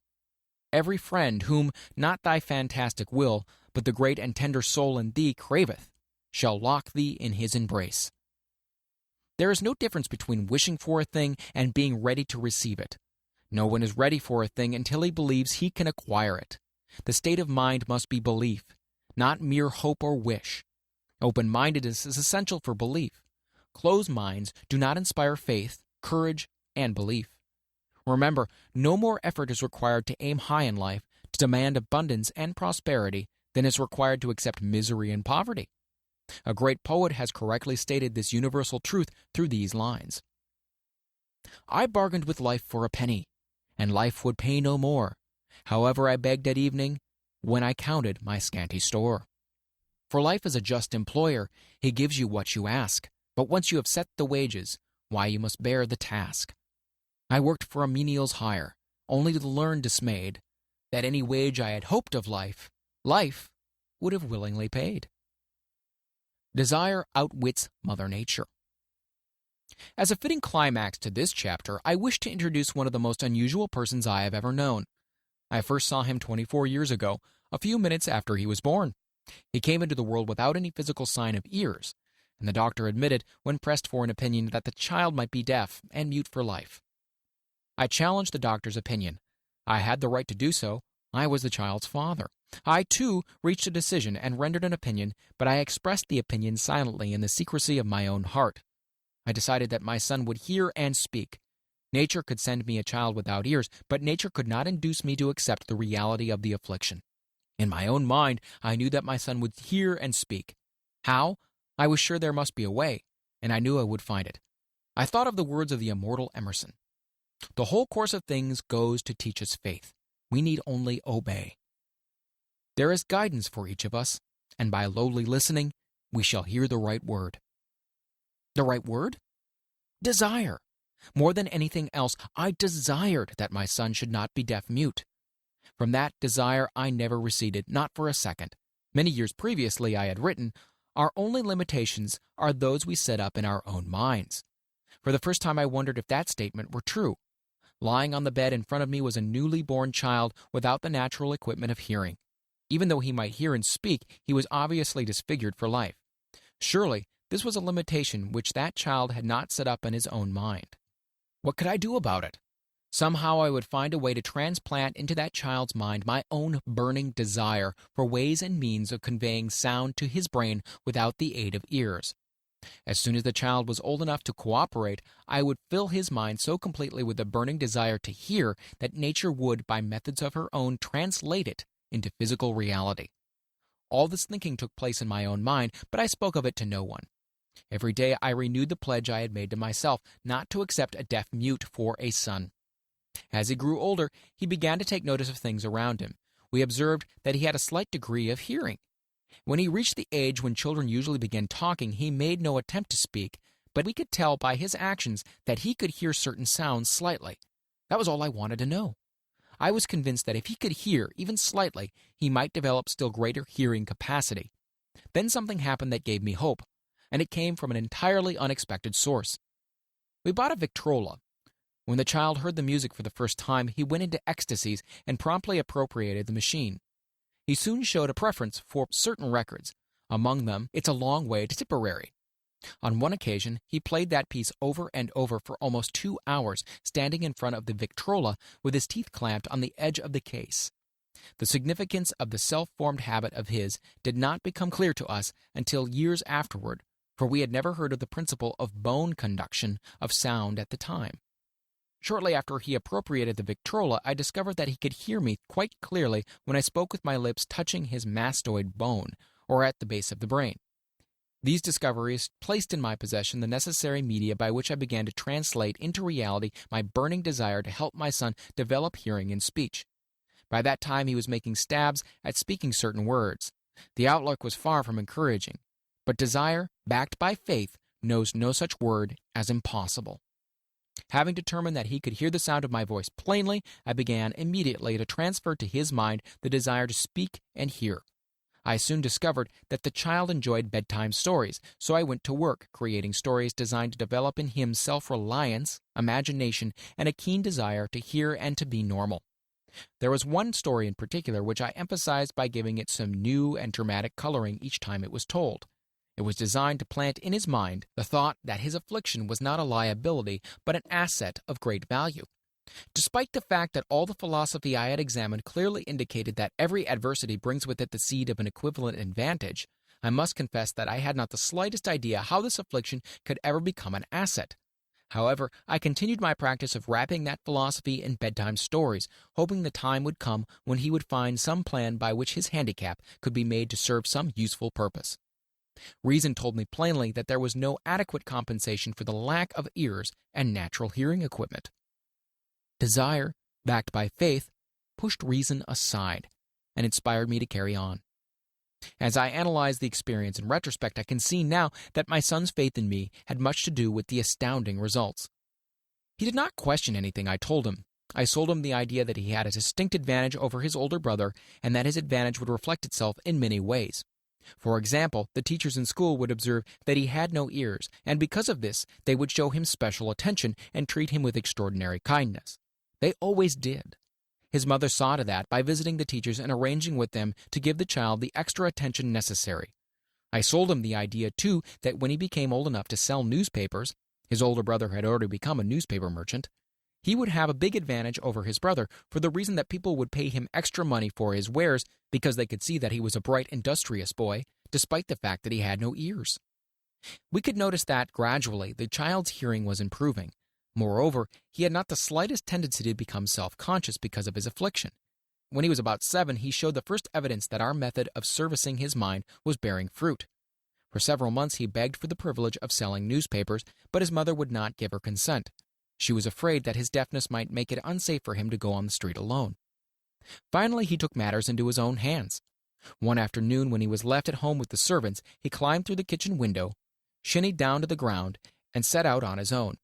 He borrowed 6 cents in capital from the neighborhood shoemaker, invested it in papers, sold out, reinvested, and kept repeating until late in the evening. After balancing his accounts and paying back the 6 cents he was borrowed from his banker, he had a net profit of 42 cents. When he got home that night, we found him in bed asleep with the money tightly clenched in his hand. His mother opened his hand, removed the coins, and cried. Of all things, crying over her son's first victory seemed so inappropriate. My reaction was the reverse. I laughed heartily, for I knew that my endeavor to plant in the child's mind an attitude of faith in himself had been successful. His mother saw in his first business venture a little deaf boy who had gone out in the streets and risked his life to earn money. I saw a brave, ambitious, self-reliant little businessman whose stock in himself had been increased 100% because he had gone into business on his own initiative and had won. The transaction pleased me because I knew he had given evidence of a trait of resourcefulness that would go with him through life. Later events proved this to be a virtue. When his older brother wanted something, he would lie down on the floor, kick his feet in the air, cry for it, and get it. When the little deaf boy wanted something, he would plan a way to earn the money, then buy it for himself. He still follows that plan. Truly, my son has taught me that handicaps can be converted into stepping stones on which one may climb towards some worthy goal, unless they are accepted as obstacles and used as alibis. The little deaf boy went through the grades, high school, and college without being able to hear his teachers, excepting when they shouted loudly at close range. He did not go to a school for the deaf. We would not permit him to learn the sign language. We were determined that he would live a normal life and associate with normal children, and we stood by that decision, although it cost us many heated debates with school officials. While he was in high school, he tried an electric hearing aid, but it was of no value to him. due, we believed, to a condition that was disclosed when the child was 6 by Dr. J. Gordon Wilson of Chicago, when he operated on one side of the boy's head and discovered that there was no sign of natural hearing equipment. During his last week in college, 18 years after the operation, something happened which marked the most important turning point in his life. Through what seemed to be mere chance, he came into possession of another electrical hearing device, which was sent to him on a trial. He was slow about testing it due to his disappointment with a similar device. Finally, he picked the instrument up and, more or less carelessly, placed it on his head, hooked up the small battery, and lo, as if by a stroke of magic, his lifelong desire for normal hearing became a reality. For the first time in his life, he heard practically as well as any person with normal hearing. God moves in mysterious ways, his wonders to perform. Overjoyed because of the changed world which had been brought to him through this hearing device, he rushed to the telephone, called his mother, and heard her voice perfectly. The next day, he plainly heard the voices of his professors in class for the first time in his life. Previously, he could hear them only when they shouted at short range. He heard the radio. He heard the talking pictures. For the first time in his life, he could converse freely with other people without the necessity of their having to speak loudly. Truly, he had come into possession of a changed world. We had refused to accept nature's error, and by persistent desire, we had induced nature to correct that error through the only practical means available. Desire had commenced to pay dividends, but the victory was not yet complete. The boy still had to find a definite and practical way to convert his handicap into an equivalent asset. Hardly realizing the significance of what had already been accomplished, but intoxicated with the joy of his newly discovered world of sound, he wrote a letter to the manufacturer of the hearing aid, enthusiastically describing his experience. Something in his letter, something perhaps which was not written on the lines, but back of them, caused the company to invite him to New York. When he arrived, he was escorted through the factory, and while talking with the chief engineer, telling him about his changed world, a hunch, an idea, or an inspiration, call it what you wish, flashed into his mind. It was this impulsive thought which converted his affliction into an asset, destined to pay dividends in both money and happiness to thousands for all time to come. The sum and substance of that impulse of thought was this. It occurred to him that he might be able to help the millions of deafened people who go through life without the benefit of hearing devices if he could find a way to tell them the story of this changed world. Then and there, he reached a decision to devote the remainder of his life to rendering useful service to the hard of hearing. For an entire month, he carried on an intensive research, during which he analyzed the entire marketing systems of the manufacturer of the hearing device and created ways and means of communicating with the hard of hearing all over the world for the purpose of sharing with them his newly discovered, changed world. When this was done, he put in writing a 2-year plan, based upon his findings. When he presented the plan to the company, he was instantly given a position for the purpose of carrying out his ambition. Little did he dream, when he went to work, that he was destined to bring hope and practical relief to thousands of deafened people who, without his help, would have been doomed forever to deaf-mutism. Shortly after he became associated with the manufacturer of his hearing aid, he invited me to attend a class conducted by his company for the purpose of teaching deaf-mutes to hear and to speak. I had never heard of such a form of education before I visited the class, skeptical but hopeful that my time would not be entirely wasted. Here I saw a demonstration which gave me greatly enlarged vision of what I had done to arouse and keep alive in my son's mind the desire for normal hearing.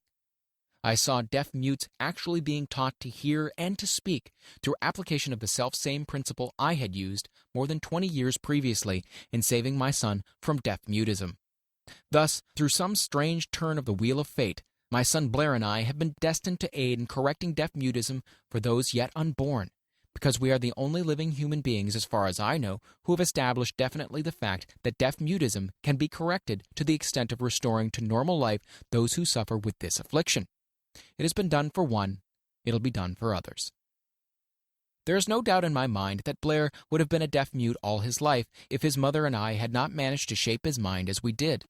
The doctor who attended at his birth told us confidentially the child might never hear or speak. A few weeks ago, Dr. Irving Voorhees, a noted specialist on such cases, examined Blair very thoroughly. He was astounded when he learned how well my son now hears and speaks, and said his examination indicated that theoretically the boy should not be able to hear at all. But the lad does hear, despite the fact that X-ray pictures show there is no opening in the skull whatsoever from where his ears should be to the brain.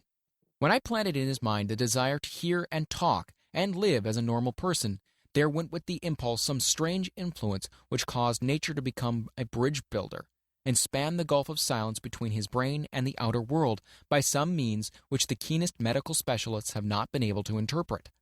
It would be sacrilege for me to even conjecture as to how nature performed this miracle. It would be unforgivable if I neglected to tell the world as much as I know of the humble part I assumed in the strange experience. It is my duty and a privilege to say I believe, and not without reason, that nothing is impossible to the person who backs desire with enduring faith. Verily, a burning desire has devious ways of transmuting itself into its physical equivalent. Blair desired normal hearing. Now he has it. He was born with a handicap which might easily have sent one with less defined desire to a street with a bundle of pencils and a tin cup. That handicap now promises to serve as the medium by which he will render useful service to many millions of hard of hearing, also to give him useful employment at adequate financial compensation for the remainder of his life. The little white lies I planted in his mind when he was a child by leading him to believe his affliction would become a great asset which he could capitalize has justified itself. Verily, there is nothing, right or wrong, which belief plus burning desire cannot make real. These qualities are free to everyone. In all my experience in dealing with men and women who had personal problems, I never handled a single case which more definitely demonstrates the power of desire. Authors sometimes make the mistake of writing of subjects of which they have not but superficial or very elementary knowledge. It has been my good fortune to have had the privilege of testing the soundness of the power of desire through the affliction of my own son. Perhaps it was providential that the experience came as it did, for surely no one is better prepared than he to serve as an example of what happens when desire is put to the test. If Mother Nature bends to the will of desire, is it logical that mere men can defeat a burning desire? Strange and imponderable is the power of the human mind. We do not understand the method for which it uses every circumstances, every individual, every physical thing within its reach as a mean of transmuting desire into its physical counterpart. Perhaps science will uncover this secret. I planted in my son's mind the desire to hear and to speak as any normal person hears and speaks. That desire has now become a reality. I planted in his mind the desire to convert his greatest handicap into his greatest asset. That desire has been realized. The modus operandi by which the astounding result was achieved is not hard to describe. It consisted of three very definite facts. First, I mixed faith with the desire for normal hearing, which I passed on to my son. Second, I communicated my desire to him in every conceivable way available, through persistent, continuous effort over a period of years. Third, he believed me. As this chapter was being completed, news came of the death of Madame Schumann-Heink.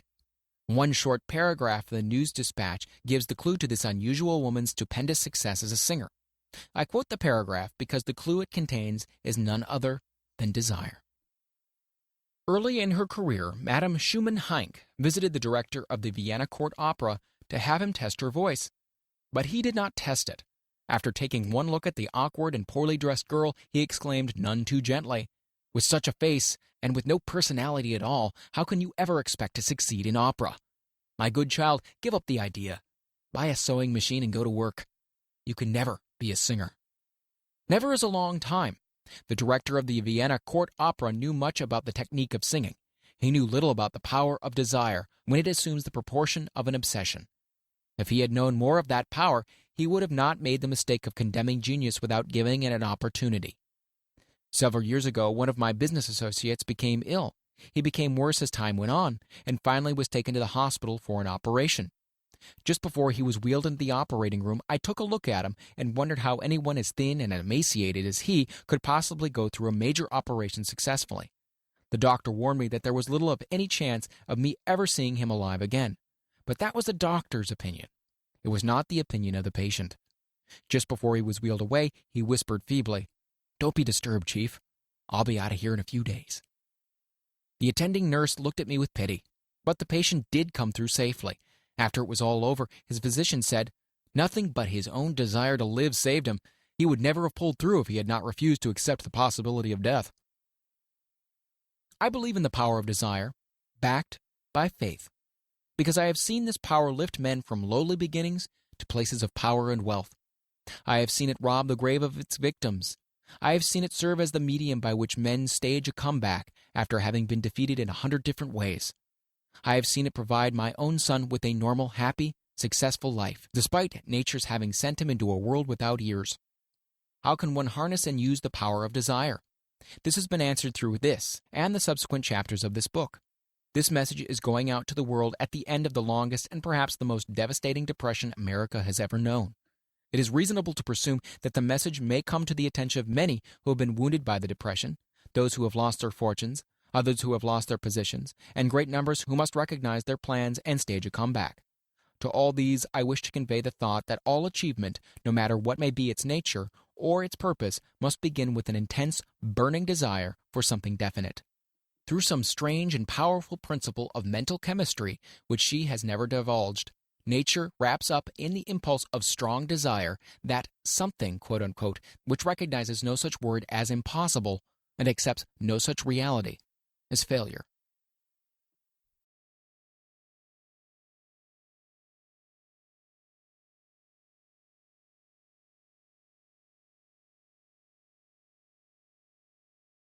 Chapter 3.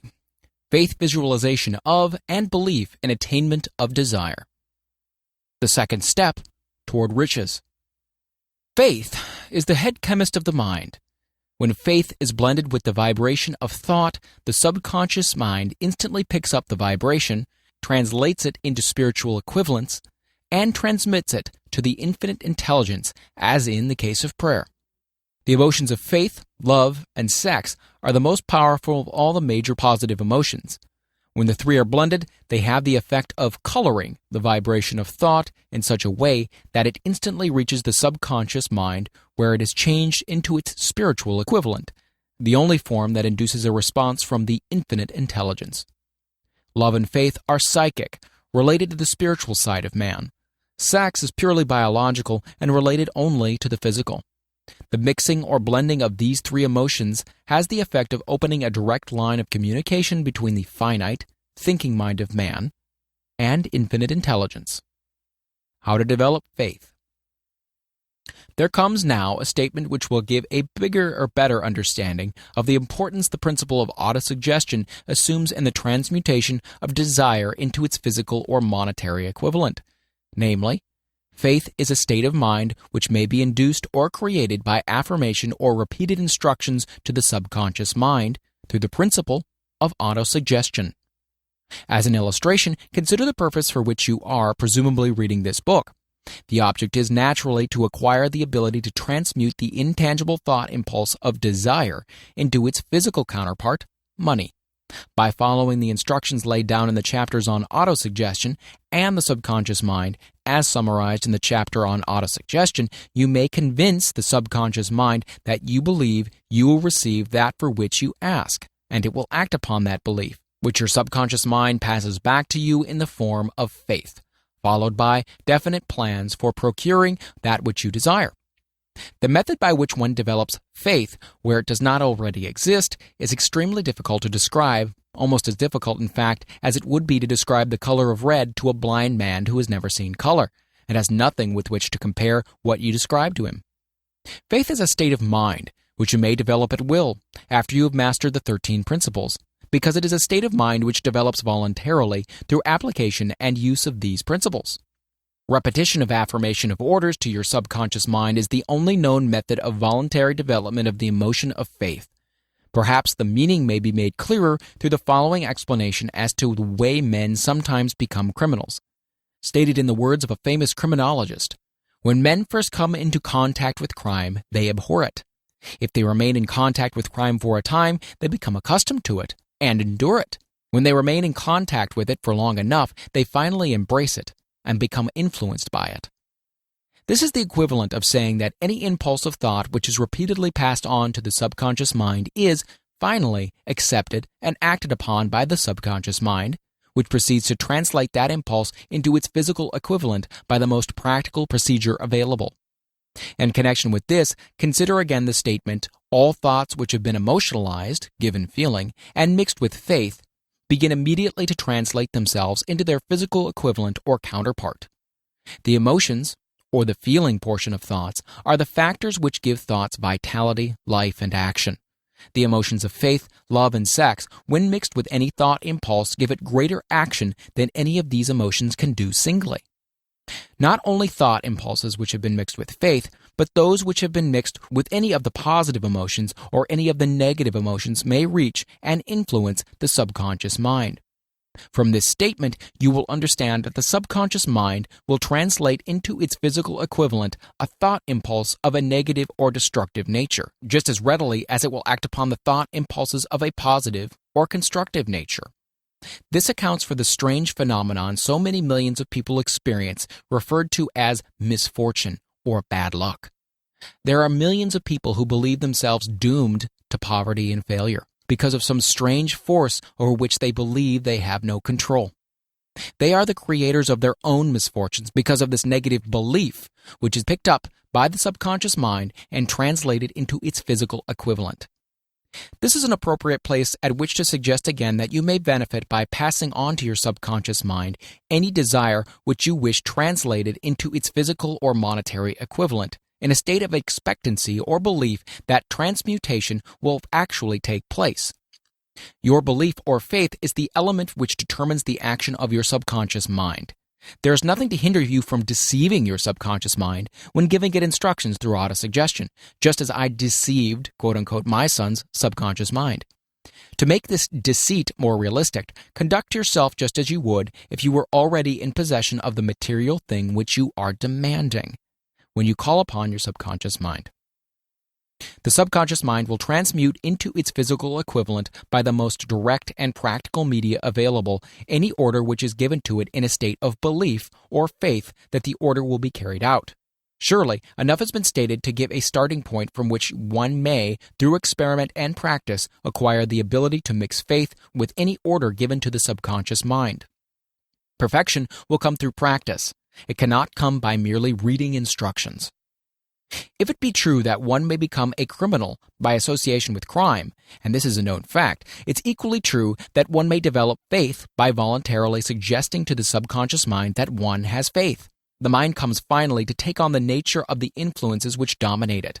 Understand this truth, and you will know why it is essential for you to encourage the positive emotions as dominating forces of your mind, and discourage and eliminate negative emotions. A mind dominated by positive emotions becomes a favorable abode for the state of mind known as faith. A mind so dominated may at will give the subconscious mind instructions, which it will accept and act upon immediately. Faith is a state of mind which may be induced by autosuggestion.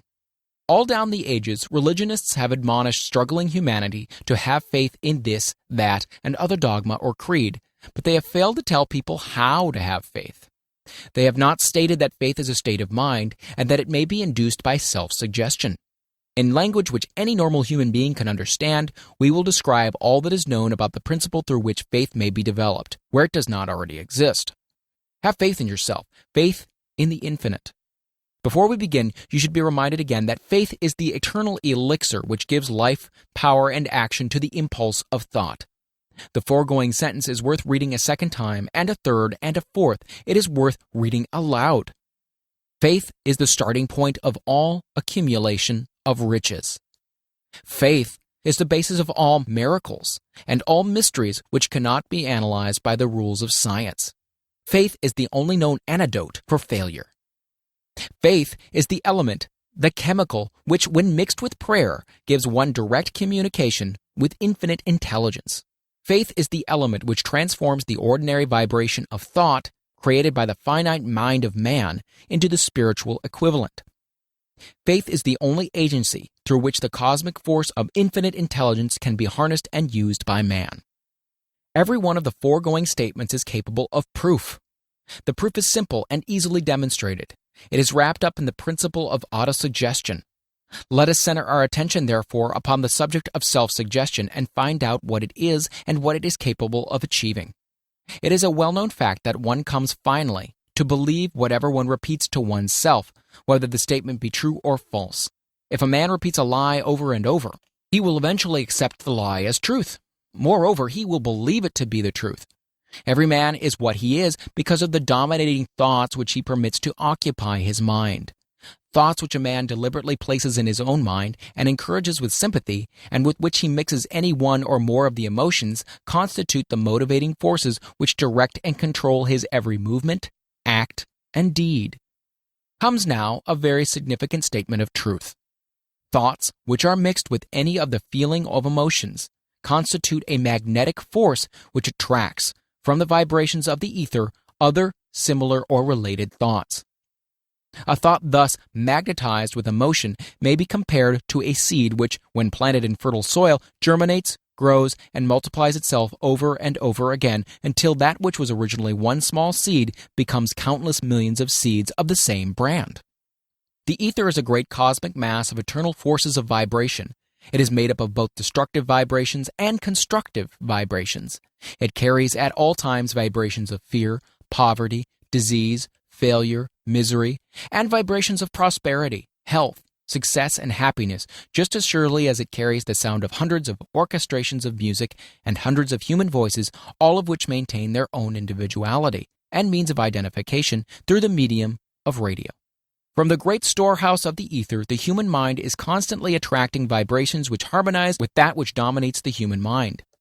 Any thought, idea, plan, or purpose which one holds in one's mind attracts, from the vibrations of the ether, a host of its relatives, adds these relatives to its own force, and grows until it becomes the dominating, motivating master of the individual in whose mind it has been housed. Now let us go back to the starting point and become informed as to how the original seed of an idea, plan, or purpose may be planted in the mind. The information is easily conveyed. Any plan, idea, or purpose may be placed in the mind through repetition of thought. This is why you are asked to write out a statement of your major purpose, or definite chief aim, commit it to memory, and repeat it in audible words day after day until these vibrations of sound have reached your subconscious mind. We are what we are because of the vibrations of thought which we pick up and register through the stimuli of our daily environment. Resolve to throw off the influences of any unfortunate environment and to build your own life to order. Taking inventory of mental assets and liabilities, you will discover that your greatest weakness is a lack of self-confidence. This handicap can be surmounted and timidity translated into courage through the aid of the principle of autosuggestion. The application of this principle may be made through a simple arrangement of positive thought impulses stated in writing, memorized and repeated until they become a part of the working equipment of the subconscious faculty of your mind. Self-confidence formula. First, I know that I have the ability to achieve the object of my definite purpose in life. Therefore, I demand of myself persistent, continuous action towards its attainment, and I here and now promise to render such action. Second, I realize that the dominating thoughts of my mind will eventually reproduce themselves in outward physical action and gradually transform themselves into physical reality. Therefore, I will concentrate my thoughts for 30 minutes daily upon the task of thinking of the person I intend to become, thereby creating in my mind a clear mental picture of that person. Third, I know through the principle of autosuggestion, any desire that I persistently hold in my mind will eventually seek expression through some practical means of attaining the object back of it. Therefore, I will devote 10 minutes a day to demanding of myself the development of self-confidence. Fourth, I have clearly written down a description of my definite chief aim in life, and I will never stop trying until I have developed sufficient self-confidence for its attainment. Fifth, I fully realize that no wealth or position can long endure unless built upon truth and justice. Therefore, I will engage in no transaction which does not benefit all whom it affects. I will succeed by attracting to myself the forces I wish to use and the cooperation of other people. I will induce others to serve me because of my willingness to serve others. I will eliminate hatred, envy, jealousy, selfishness, and cynicism by developing love for all humanity, because I know that a negative attitude towards others can never bring me success. I will cause others to believe in me because I will believe in them and in myself. I will sign my name to this formula, commit it to memory, and repeat it aloud once a day with full faith that it will gradually influence my thoughts and actions so that I will become a self-reliant and successful person. Because this formula is a law of nature which no man has yet been able to explain, it has baffled the scientists of all ages. The psychologists have named this law autosuggestion and let it go at that. The name by which one calls this law is of little importance. The important fact about it is that it works for the glory and success of mankind, if, that is, it is used constructively. On the other hand, if used destructively, it will destroy just as readily. In this statement may be found a very significant truth, namely that those who go down in defeat and end their lives in poverty, misery, and distress do so because of negative application of the principle of autosuggestion. The cause may be found in the fact that all impulses of thoughts have a tendency to close themselves in their physical equivalent. The subconscious mind, the chemical laboratory in which all thought impulses are combined and made ready for translation into physical reality, makes no distinction between constructive and destructive thought impulses. It works with the material we feed it, through our thought impulses. The subconscious mind will translate into reality a thought driven by fear just as readily as it translates into reality a thought driven by courage or faith. The pages of medical history are rich with illustrations of cases of suggestive suicide. A man may commit suicide through negative suggestion just as effectively as by any other means. In a Midwestern city, a man by the name of Joseph Grant, a bank official, borrowed a large sum of the bank's money without the consent of the directors. He lost the money through gambling. One afternoon, the bank examiner came and began to check the accounts. Grant left the bank, took a room in a hotel, and when they found him 3 days later, he was lying in bed, wailing and moaning, repeating over and over again these words, "My God, this'll kill me. I cannot stand the disgrace." In a short time, he was dead. The doctors pronounced the case one of mental suicide. Just as electricity will turn the wheels of industry and render useful service if used constructively, or snuff out life if wrongly used, so will the law of autosuggestion lead you to peace and prosperity, or down into the valley of misery, failure, death, according, that is, to your degree of understanding and application of it. If you fill your mind with fear, doubt, and unbelief in your ability to connect with and use the forces of infinite intelligence, the law of autosuggestion will take the spirit of unbelief and use it as a pattern by which your subconscious mind will translate it into its physical equivalent. This statement is as true as the statement that 2 and 2 are 4. Like the wind which carries one ship east and another west, the law of autosuggestion will lift you up or pull you down according to the way you set your sails of thought. The law of autosuggestion, through which any person may rise to the altitudes of achievement which stagger the imagination, is well described in the following verse. If you think you are beaten, you are. If you dare not, you don't. If you like to win but think you can't, it is almost certain you won't. If you think you'll lose, you're lost. For out of the world we find, success begins with a fellow's will. It's all in the state of mind. If you think you are outclassed, you are. You've got to think high to rise. You've got to be sure of yourself before you can ever win a prize. Life's battles don't always go to the stronger or faster man, but soon or late the man who wins is the man who thinks he can. Observe the words which have been emphasized, and you will catch the deep meaning which this poet had in mind. Somewhere in your makeup, perhaps in the cells of your brain, there lies sleeping the seed of achievement which, if aroused and put into action, would carry you to heights such as you may never have hoped to attain.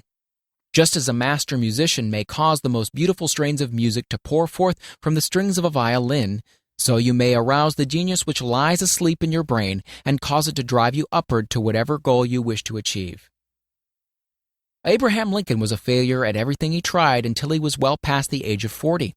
He was a Mr. Nobody from nowhere until a great experience came into his life, aroused the sleeping genius within his heart and brain, and gave the world one of its really great men. That experience was mixed with the emotions of sorrow and love. It came to him through Anne Rutledge, the only woman whom he ever truly loved.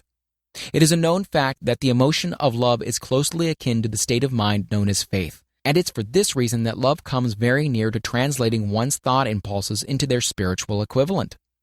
During his work of research, the author discovered, from the analysis of life work and achievements of hundreds of men of outstanding accomplishment, that there was the influence of a woman's love back of nearly every one of them. The emotion of love in the human heart and brain creates a favorable field of magnetic attraction which causes an influx of the higher and finer vibrations which are afloat in the ether. If you wish evidence of the power of faith, study the achievements of men and women who have employed it. At the head of the list comes the Nazarene. Christianity is the greatest single force which influences the minds of men. The basis of Christianity is faith. No matter how many people may have perverted or misinterpreted the meaning of this great force, and no matter how many dogmas and creeds have been created in its name which do not reflect its tenets. The sum and substance of the teachings and achievements of Christ, which may have been interpreted as miracles, were nothing more nor less than faith. If there are any such phenomena as miracles, they are produced only through the state of mind known as faith. Some teachers of religion, and many who call themselves Christians, never understand nor practice faith. Let us consider the power of faith as it is now being demonstrated by a man who is well known to all of civilization, Mahatma Gandhi of India. In this man, the world has one of the most astounding examples known to civilization of the possibilities of faith. Gandhi wields more potential power than any man living at his time, and this despite the fact that he has none of the orthodox tools of power, such as money, battleships, soldiers, and materials of warfare. Gandhi has no power, he has no home, he does not own a suit of clothes, but he does have power. How does he come by that power? He created it out of his own understanding of the principle of faith, and through his ability to transplant that faith into the minds of 200 million people. Gandhi has accomplished through the influence of faith that which the strongest military power on earth could not and never will accomplish through soldiers and military equipment. He has accomplished the astounding feat of influencing 200 million minds to coalesce and move in unison as a single mind. What other force on earth except faith could do as much? There will come a day when employees as well as employers will discover the possibilities of faith. The day is dawning.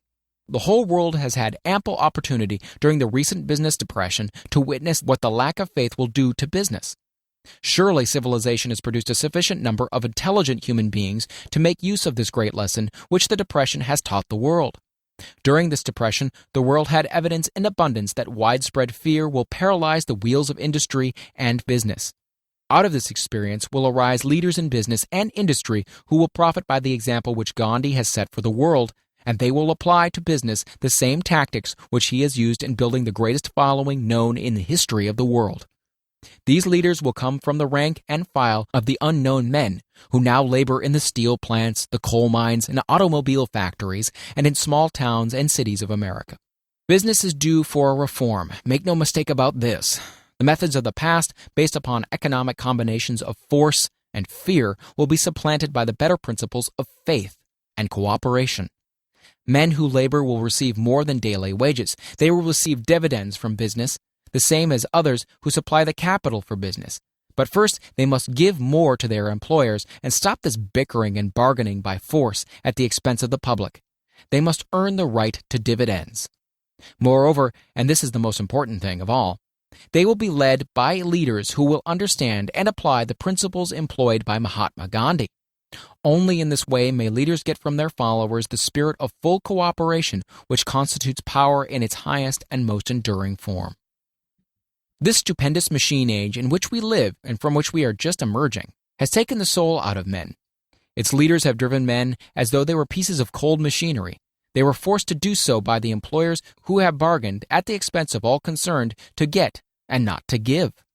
The watchword of the future will be human happiness and contentment, and when this state of mind shall have been attained, the production will take care of itself more effectively than anything that has been accomplished where men did not and could not mix faith and individual interest with their labor. Because of the need of faith and cooperation in operating business and industry, it will be both interesting and profitable to analyze an event which provides an excellent understanding of the method by which industrialists and businessmen accumulate great fortunes, by giving before they try to get. The event chosen for this illustration dates back to 1900 when the United States Steel Corporation was first being formed.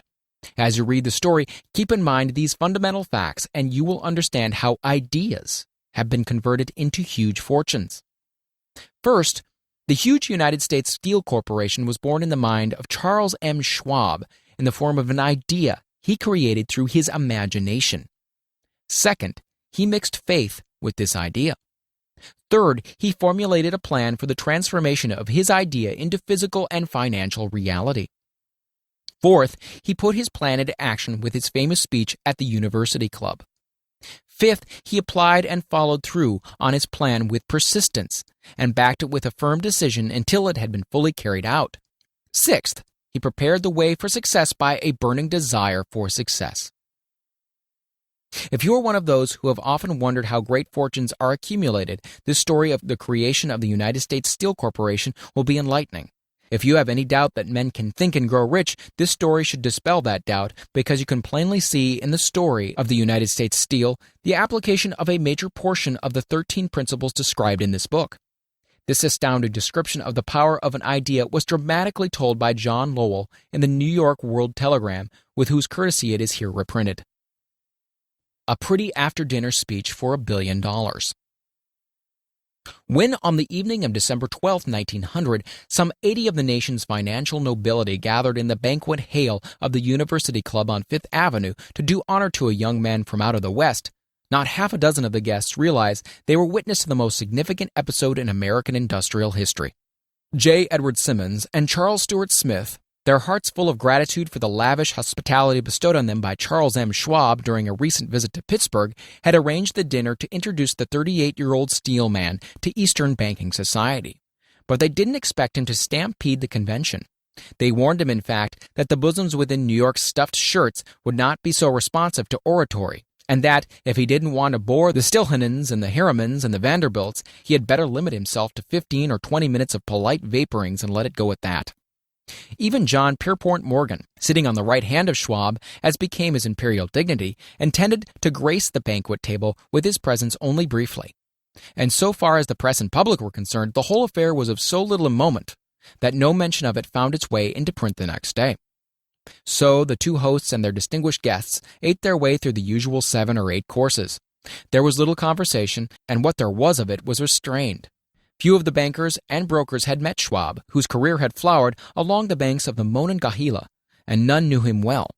But before the evening was over, they, and with them Money Master Morgan, were to be swept off their feet, and $1 million baby, the United States Steel Corporation, was to be conceived. It is perhaps unfortunate for the sake of history that no record of Charlie Schwab's speech at the dinner was ever made. He repeated some parts of it at a later dinner during a similar meeting of Chicago bankers, and still later, when the government brought suit to dissolve the Steel Trust, he gave his own version from the witness stand of the remarks that stimulated Morgan into a frenzy of financial activity. It is probable, however, that it was a homely speech, somewhat ungrammatical, for the niceties of language never bothered Schwab, full of epigram and threaded with wit. But aside from that, it had a galvanic force and effect upon the 5 billions of estimated capital that was represented by the diners. After it was over and the gathering was still under its spell, although Schwab had talked for 90 minutes, Morgan led the orator to a recessed window where, dangling their legs from the high, uncomfortable seat, they talked for an hour more. The magic of the Schwab personality had been turned on full force, but what was more important and lasting was the full-fledged, clear-cut program he laid down for the aggrandizement of steel. Many other men had tried to interest Morgan in slapping together a steel trust after the pattern of the biscuit, wire and hoop, sugar, rubber, whiskey, oil, or chewing gum combinations. John W. Gates, the gambler, had urged it, but Morgan distrusted him. The Moore boys, Bill and Jim, Chicago stock jobbers who had glued together a match trust and a cracker corporation, had urged it and failed. Albert H. Gary, the sanctimonious country lawyer, wanted to foster it, but he wasn't big enough to be impressive. Until Schwab's eloquence took J.P. Morgan to the heights from which he could visualize the solid results of the most daring financial undertaking ever conceived, the project was regarded as a delirious dream of easy money crackpots. The financial magnetism that began a generation ago to attract thousands of small and sometimes inefficiently managed companies into large and competition-crushing combinations had become operative in the steel world through the devices of that jovial business pirate John W. Gates. Gates already had formed the American Steel and Wire Company out of a chain of small concerns, and together with Morgan had created the Federal Steel Company. The National Tube and American Bridge Companies were 2 more Morgan concerns, and the Moore brothers had forsaken the match and cookie business to form the American Group: Tin Plate, Steel Hoop, Sheet Steel, and National Steel Company. But by the side of Andrew Carnegie's gigantic vertical trust, a trust owned and operated by 53 partners, those other combinations were picayune. They might combine to their heart's content, but the whole lot of them couldn't make a dent in Carnegie's organization, and Morgan knew it. The eccentric old Scot knew it too. From the magnificent heights of Skibo Castle, he had viewed, first with amusement and then with resentment, the attempts of Morgan's smaller companies to cut into his business. When the attempts became too bold, Carnegie's temper was translated into anger and retaliation. He decided to duplicate every mill owned by his rivals. Hitherto, he hadn't been interested in wire, pipe, hoops, or sheet. Instead, he was content to sell such companies the raw steel and let them work it into whatever shape they wanted. Now, with Schwab as his chief and able lieutenant, he planned to drive his enemies to the wall. So it was that in the speech of Charles M. Schwab, Morgan saw the answer to his problem of combination. A trust without Carnegie, giant of them all, would be no trust at all. A plum pudding, as one writer said, without the plums. Schwab's speech on the night of December 12, 1900, undoubtedly carried the influence, though not the pledge, that the vast Carnegie enterprise could be brought under the Morgan tent. He talked of the world future for steel, of reorganization for efficiency, of specialization, of the scrapping of unsuccessful meals and concentration of effort on the flourishing properties, of economies in the ore traffic, of economies in overhead and administrative departments, of capturing foreign markets. More than that, he told the buccaneers among them wherein lay the errors of their customary piracy. Their purposes, he inferred, had been to create monopolies, raise prices, and pay themselves fat dividends out of privilege. Schwab condemned the system in his heartiest manner. The short-sightedness of such policy, he told his hearers, lay in the fact that it restricted the market in an era when everything carried for expansion. By cheapening the cost of steel, he argued, an ever-expanding market would be created. More uses for steel would be devised, and a goodly portion of the world trade could be captured. Actually, though he did not know it, Schwab was an apostle of modern mass production. So the dinner at the University Club came to an end. Morgan went home to think about Schwab's rosy predictions. Schwab went back to Pittsburgh to run the steel business, while Gary and the rest went back to their stock tickers to fiddle around in anticipation of the next move. It was not long coming. It took Morgan about 1 week to digest the feast of reason Schwab had placed before him. When he had assured himself that no financial indigestion was to result, he sent for Schwab and found that young man rather coy. Mr. Carnegie, Schwab indicated, might not like it if he found his trust company president had been flirting with the Emperor of Wall Street, the street upon which Carnegie had resolved never to tread. Then it was suggested by John W. Gates, the go-between, that if Schwab happened to be in the Bellevue Hotel in Philadelphia, J.P. Morgan might also happen to be there. When Schwab arrived, however, Morgan was inconveniently ill at his New York home, and so, on the elder man's pressing invitation, Schwab went to New York and presented himself at the door of the financier's library. Now, certain economic historians have professed the belief that from the beginning to the end of the drama, the stage was set by Andrew Carnegie, that the dinner to Schwab, the famous speech, the Sunday night conferences between Schwab and the Money King were events arranged by the canny Scot. The truth is exactly the opposite. When Schwab was called in to consummate the deal, he didn't even know whether the little boss, as Andrew was called, would so much as listen to an offer to sell, particularly to a group of men whom Andrew regarded as being endowed with something less than holiness. But Schwab did take into the conference with him, in his own handwriting, 6 sheets of copperplate figures, representing to his mind the physical worth and potential earning capacity of every steel company he regarded as an essential star in the new metal firmament. 4 men pondered over these figures all night. The chief, of course, was Morgan, steadfast in his belief in the divine right of money. With him was his aristocratic partner, Robert Bacon. The third was John W. Gates, whom Morgan scorned as a gambler and used as a tool. The fourth was Schwab, who knew more about the processes of making and selling steel than any whole group of men then living. Throughout that conference, the Pittsburghers' figures were never questioned. If he had said a company was worth so much, then it was worth that much and no more. He was insistent, too, upon including in the combination only those concerns he nominated. He had conceived a corporation in which there would be no duplication, not even to satisfy the greed of friends who wanted to unload their companies upon the broad Morgan shoulders. Thus he left out, by design, a number of the larger concerns upon which the walruses and carpenters of Wall Street had cast hungry eyes. When dawn came, Morgan rose and straightened his back. Only one question remained. "Do you think you can persuade Andrew Carnegie to sell?" he asked. "I can try," said Schwab. "If you can get him to sell, I will undertake the matter," said Morgan. So far as good, but would Carnegie sell? How much would he demand? Schwab thought about $320 million. What would he take payment in? Common or preferred stocks? Bonds? Cash? Nobody could raise $333 billion in cash. There was a golf game in January on the frost-cracking heath of the St. Andrews Links in Westchester, with Andrew bundled up in sweaters against the cold and Charlie talking volubly as usual to keep his spirits up. But no word of business was mentioned until the pair sat down in the cozy warmth of the Carnegie cottage hard by. Then, with the same persuasiveness that had hypnotized 80 millionaires at the University Club, Schwab poured out the glittering promises of retirement and comfort, of untold millions to satisfy the old man's social caprices. Carnegie capitulated, wrote a figure on a slip of paper, handed it to Schwab, and said, "All right, that's what we'll sell for." The figure was approximately $400 million, and was reached by taking the $320 million mentioned by Schwab as a basic figure and adding to it $80 million to represent the increased capital value over the previous 2 years. Later on the deck of a transatlantic liner, the Scotsman said ruefully to Morgan, "I really wish I'd asked you for $100 million more." "If you asked for it, you'd have gotten it," Morgan told him cheerfully. There was an uproar, of course. A British correspondent cabled that the foreign steel world was appalled by the gigantic combination.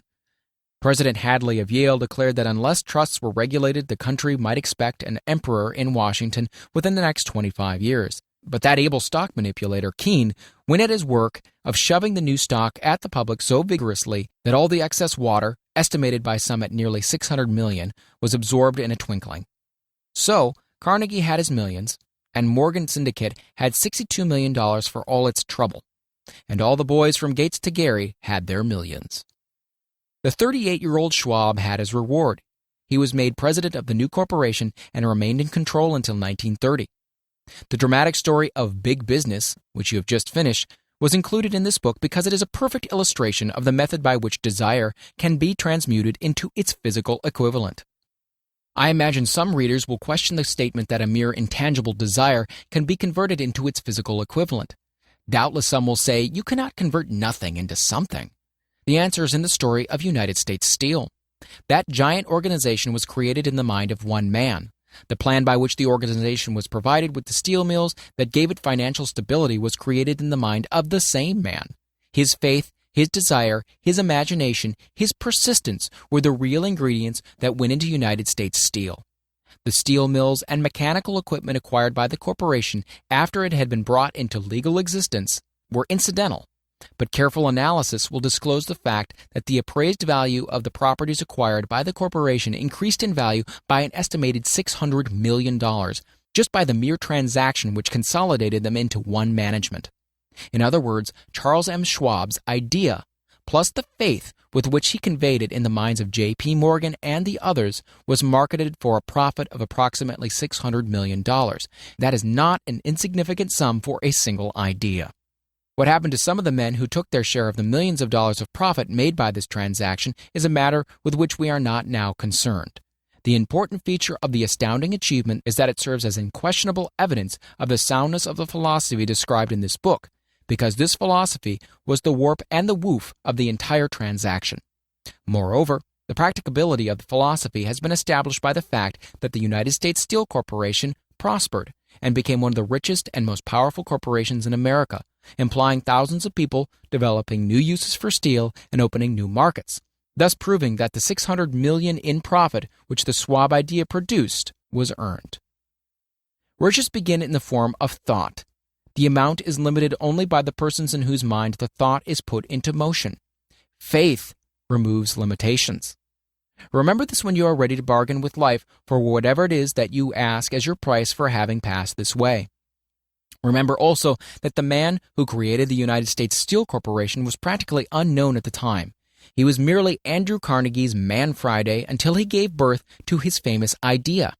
After that, he quickly rose to a position of power, fame, and riches. There are no limitations to the mind except those we acknowledge. Both poverty and riches are the offspring of thought.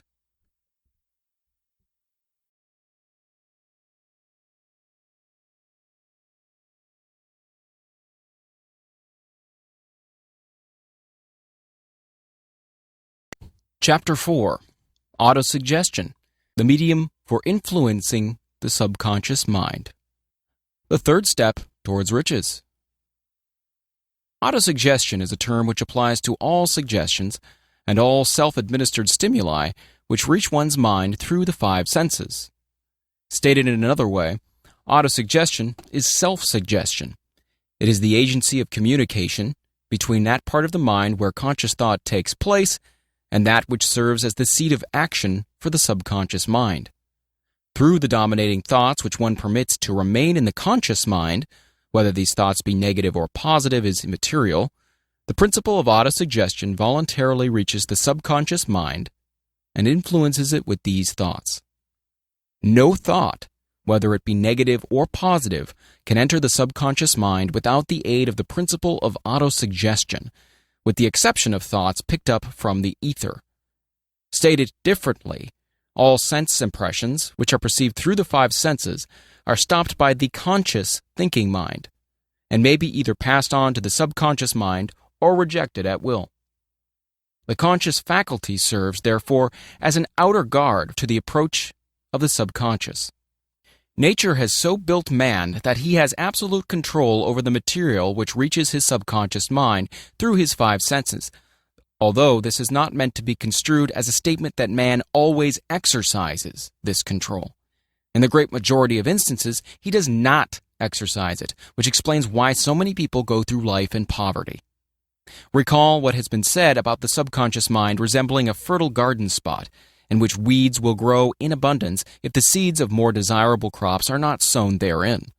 Autosuggestion is the agency of control through which an individual may voluntarily feed his subconscious mind on thoughts of a creative nature, or, by neglect, permit thoughts of a destructive nature to find their way into the rich garden of the mind.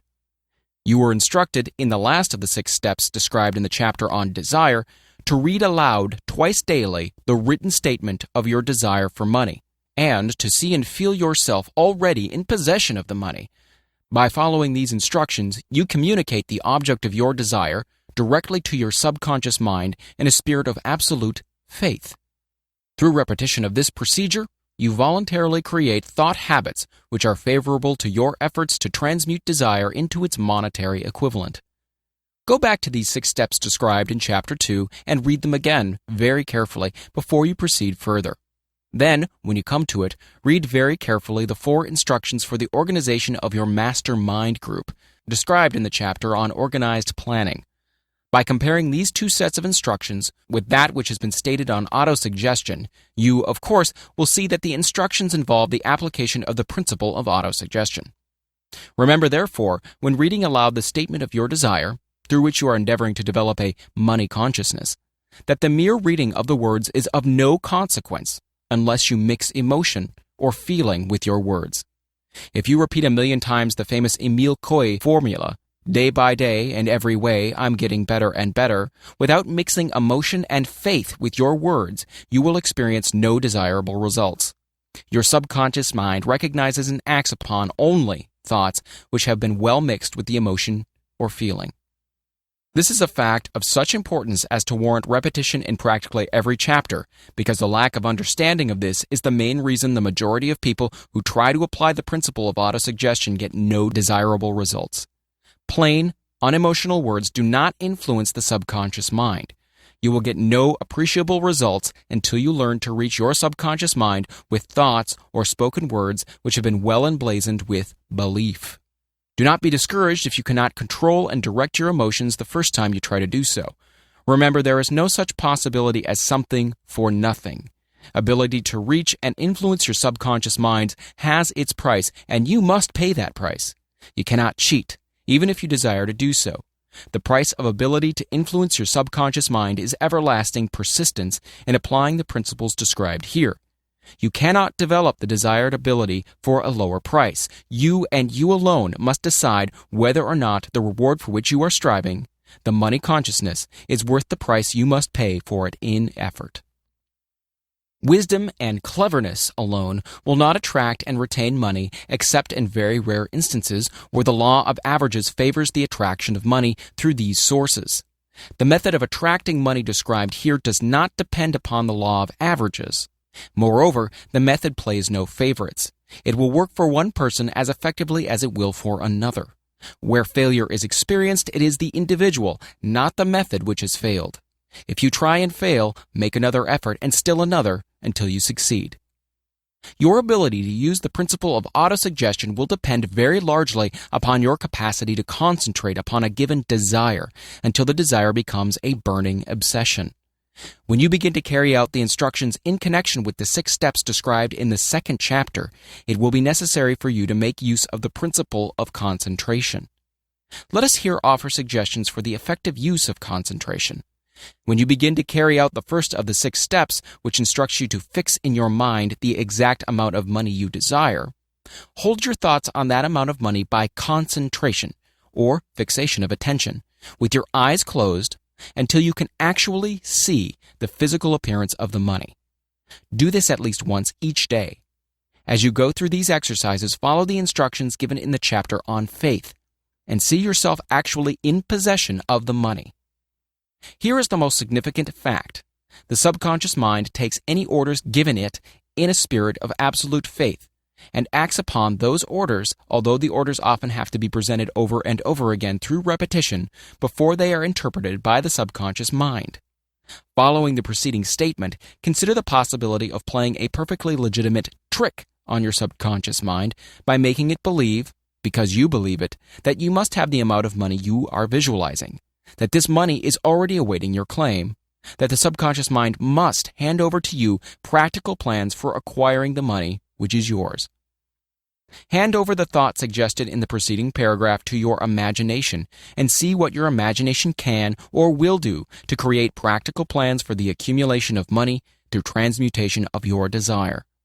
Do not wait for a definite plan through which you intend to exchange services or merchandise in return for the money you are visualizing, but begin at once to see yourself in possession of the money, demanding and expecting, meanwhile, that your subconscious mind will hand over the plan or plans you need.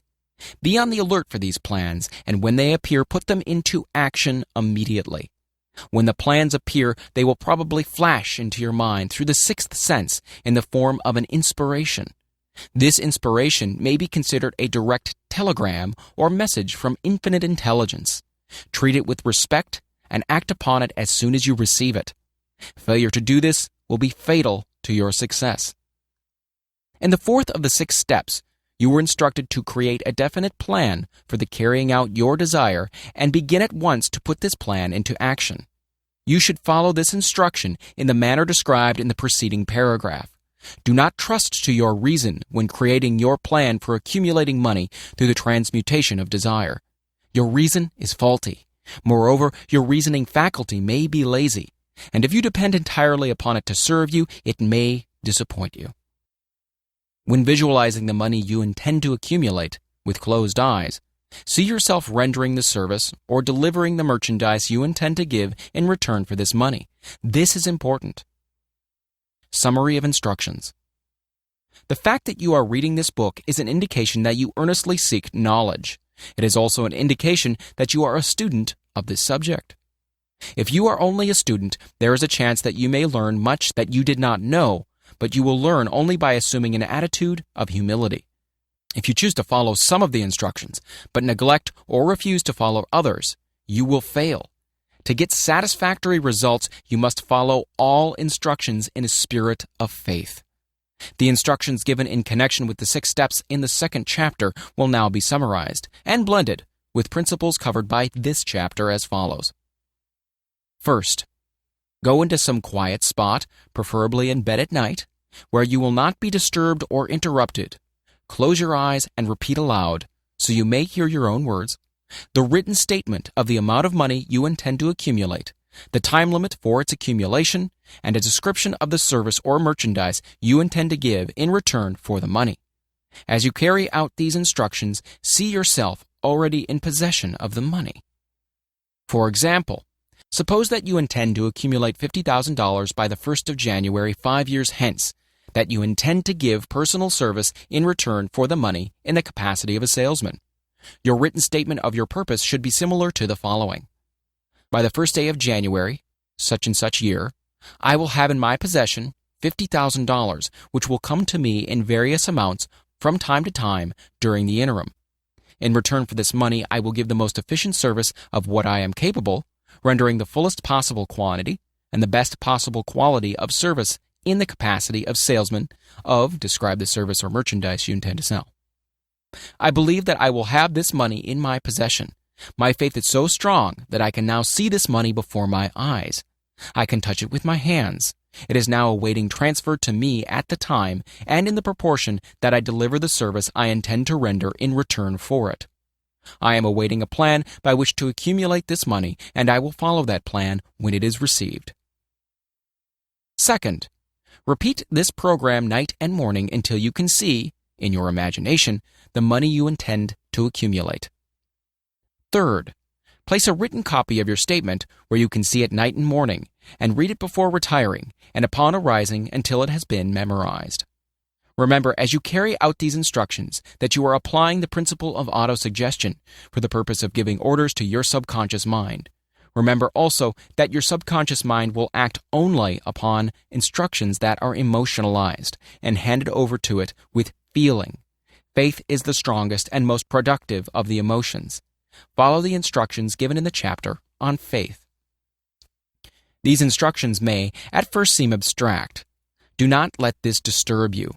Follow the instructions no matter how abstract or how impractical they may at first appear to be. The time will soon come, if you do as you've been instructed, in spirit as well in act, when a whole new universe of power will enfold to you.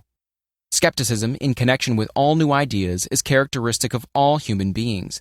But if you follow the instructions outlined, your skepticism will soon be replaced by belief, and this in turn will soon become crystallized into absolute faith. Then you will have arrived at the point where you may truly say, I am the master of my fate. I am the captain of my soul. Many philosophers have made the statement that man is the master of his own earthly destiny, but most of them have failed to say why he is the master. The reason that man may be the master of his own earthly status, and especially his financial status, is thoroughly explained in this chapter. Man may become the master of himself and of his environment because he has the power to influence his own subconscious mind, and through it, gain the cooperation of infinite intelligence. You are now reading the chapter which represents the keystone to the arc of this philosophy. The instructions contained in this chapter must be understood and applied with persistence if you are to succeed in transmuting desire into money. The actual performance of transmuting desire into money involves the use of autosuggestion as an agency by which one may reach and influence the subconscious mind. The other principles are simply tools with which to apply autosuggestion. Keep this thought in mind, and you will at all times be conscious of the important part the principle of autosuggestion is to play in your efforts to accumulate money through the methods described in this book. Carry out these instructions as though you were a small child. Inject into your efforts something of the faith of a child. The author has been most careful to see that no impractical instructions were included because of his sincere desire to be helpful. After you have read the entire book, come back to this chapter and follow in spirit and in action this instruction. Read the entire chapter aloud once every night until you become thoroughly convinced that the principle of autosuggestion is sound, that it will accomplish for you all that has been claimed for it. As you read, underscore with a pencil every sentence which impresses you favorably.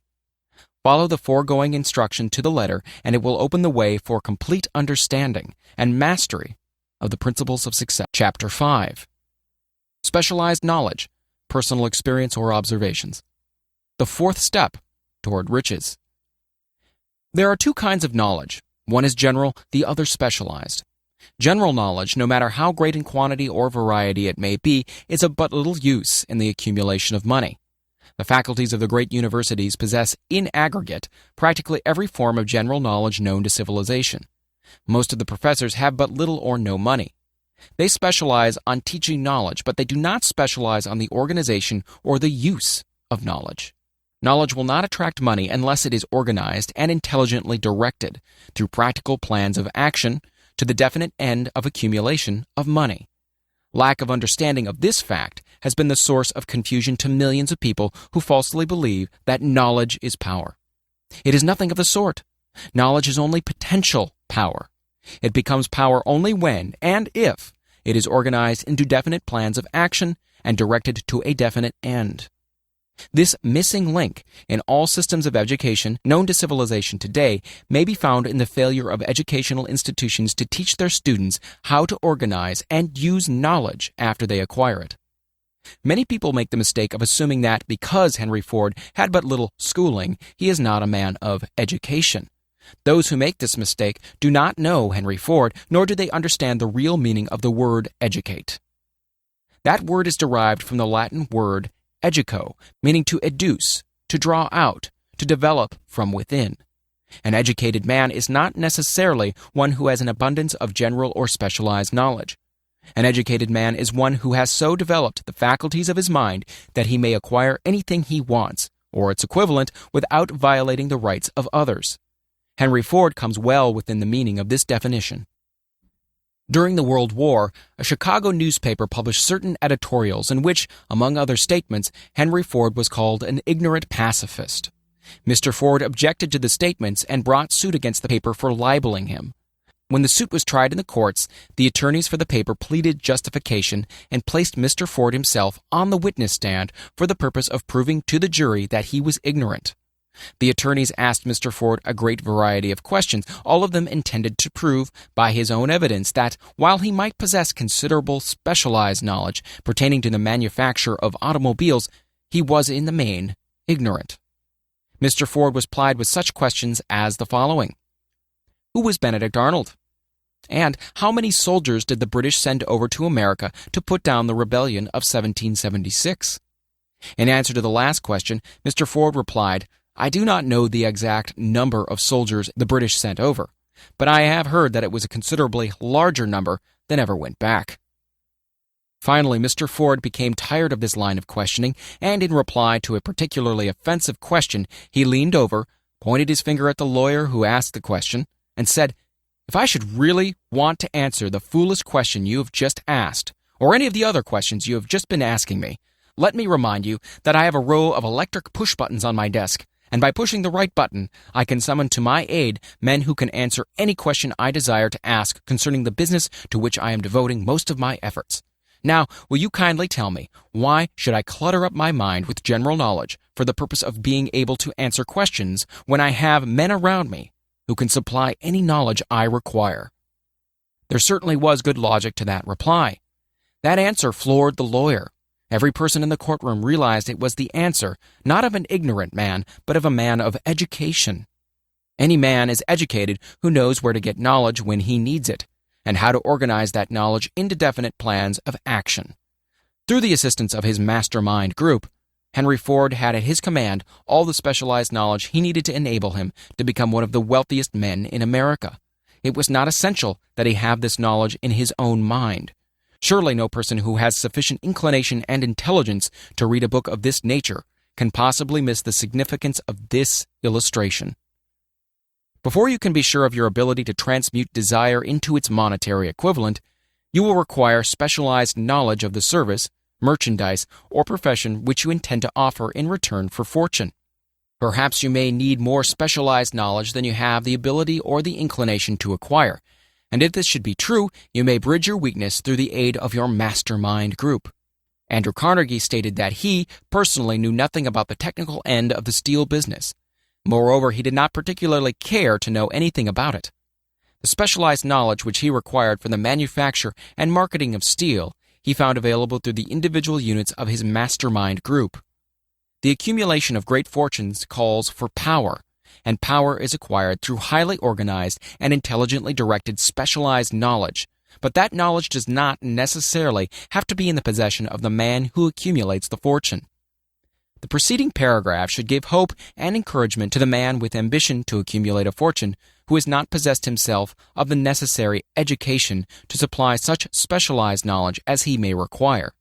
Men sometimes go through life suffering from inferiority complexes because they are not men of education. The man who can organize and direct a mastermind group of men who possess knowledge useful in the accumulation of money is just as much a man of education as any man in the group. Remember this if you suffer from a feeling of inferiority because your schooling has been limited. Thomas A. Edison had only 3 months of schooling during his entire life. He did not lack education, neither did he die poor. Henry Ford had less than a 6th grade schooling, but he has managed to do pretty well by himself financially. Specialized knowledge is among the most plentiful and the cheapest forms of service which may be had. If you doubt this, consult the payroll of any university. It pays to know how to purchase knowledge. First of all, decide the sort of specialized knowledge you require and the purpose for which it is needed. To a large extent, your major purpose in life, the goal toward which you are working, will help determine what knowledge you need. With this question settled, your next move requires that you have accurate information concerning dependable sources of knowledge.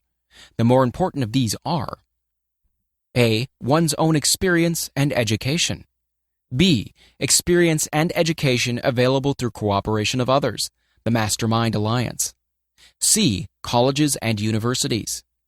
D. Public libraries, through books and periodicals in which may be found all the knowledge organized by civilization. E. Special training courses, through night schools and home study schools in particular.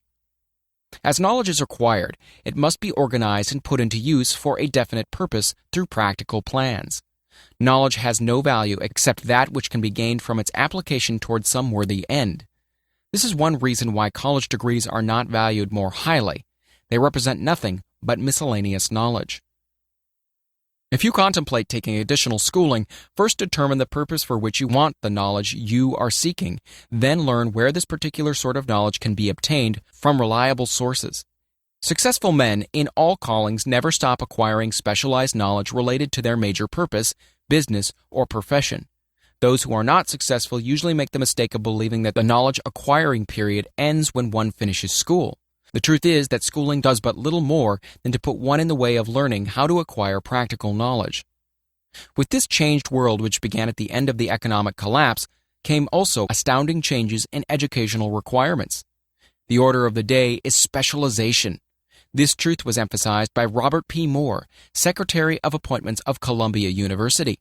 Specialists most sought after.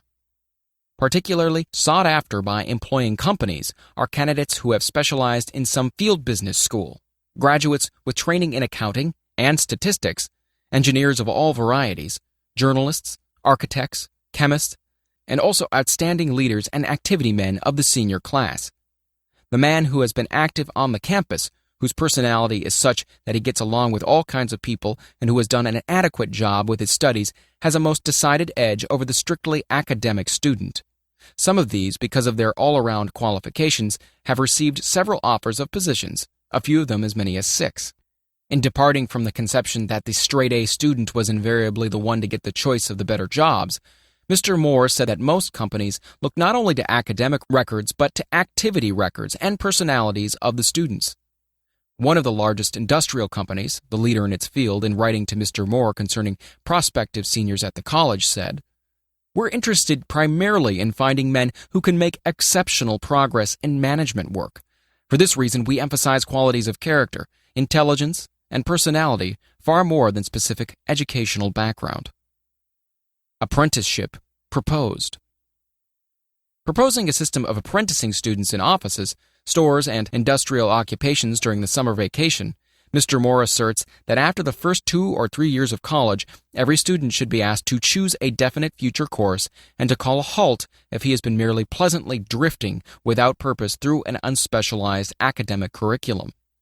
Colleges and universities must face the practical consideration that all professions and occupations now demand specialists, urging that educational institutions accept more direct responsibility for vocational guidance.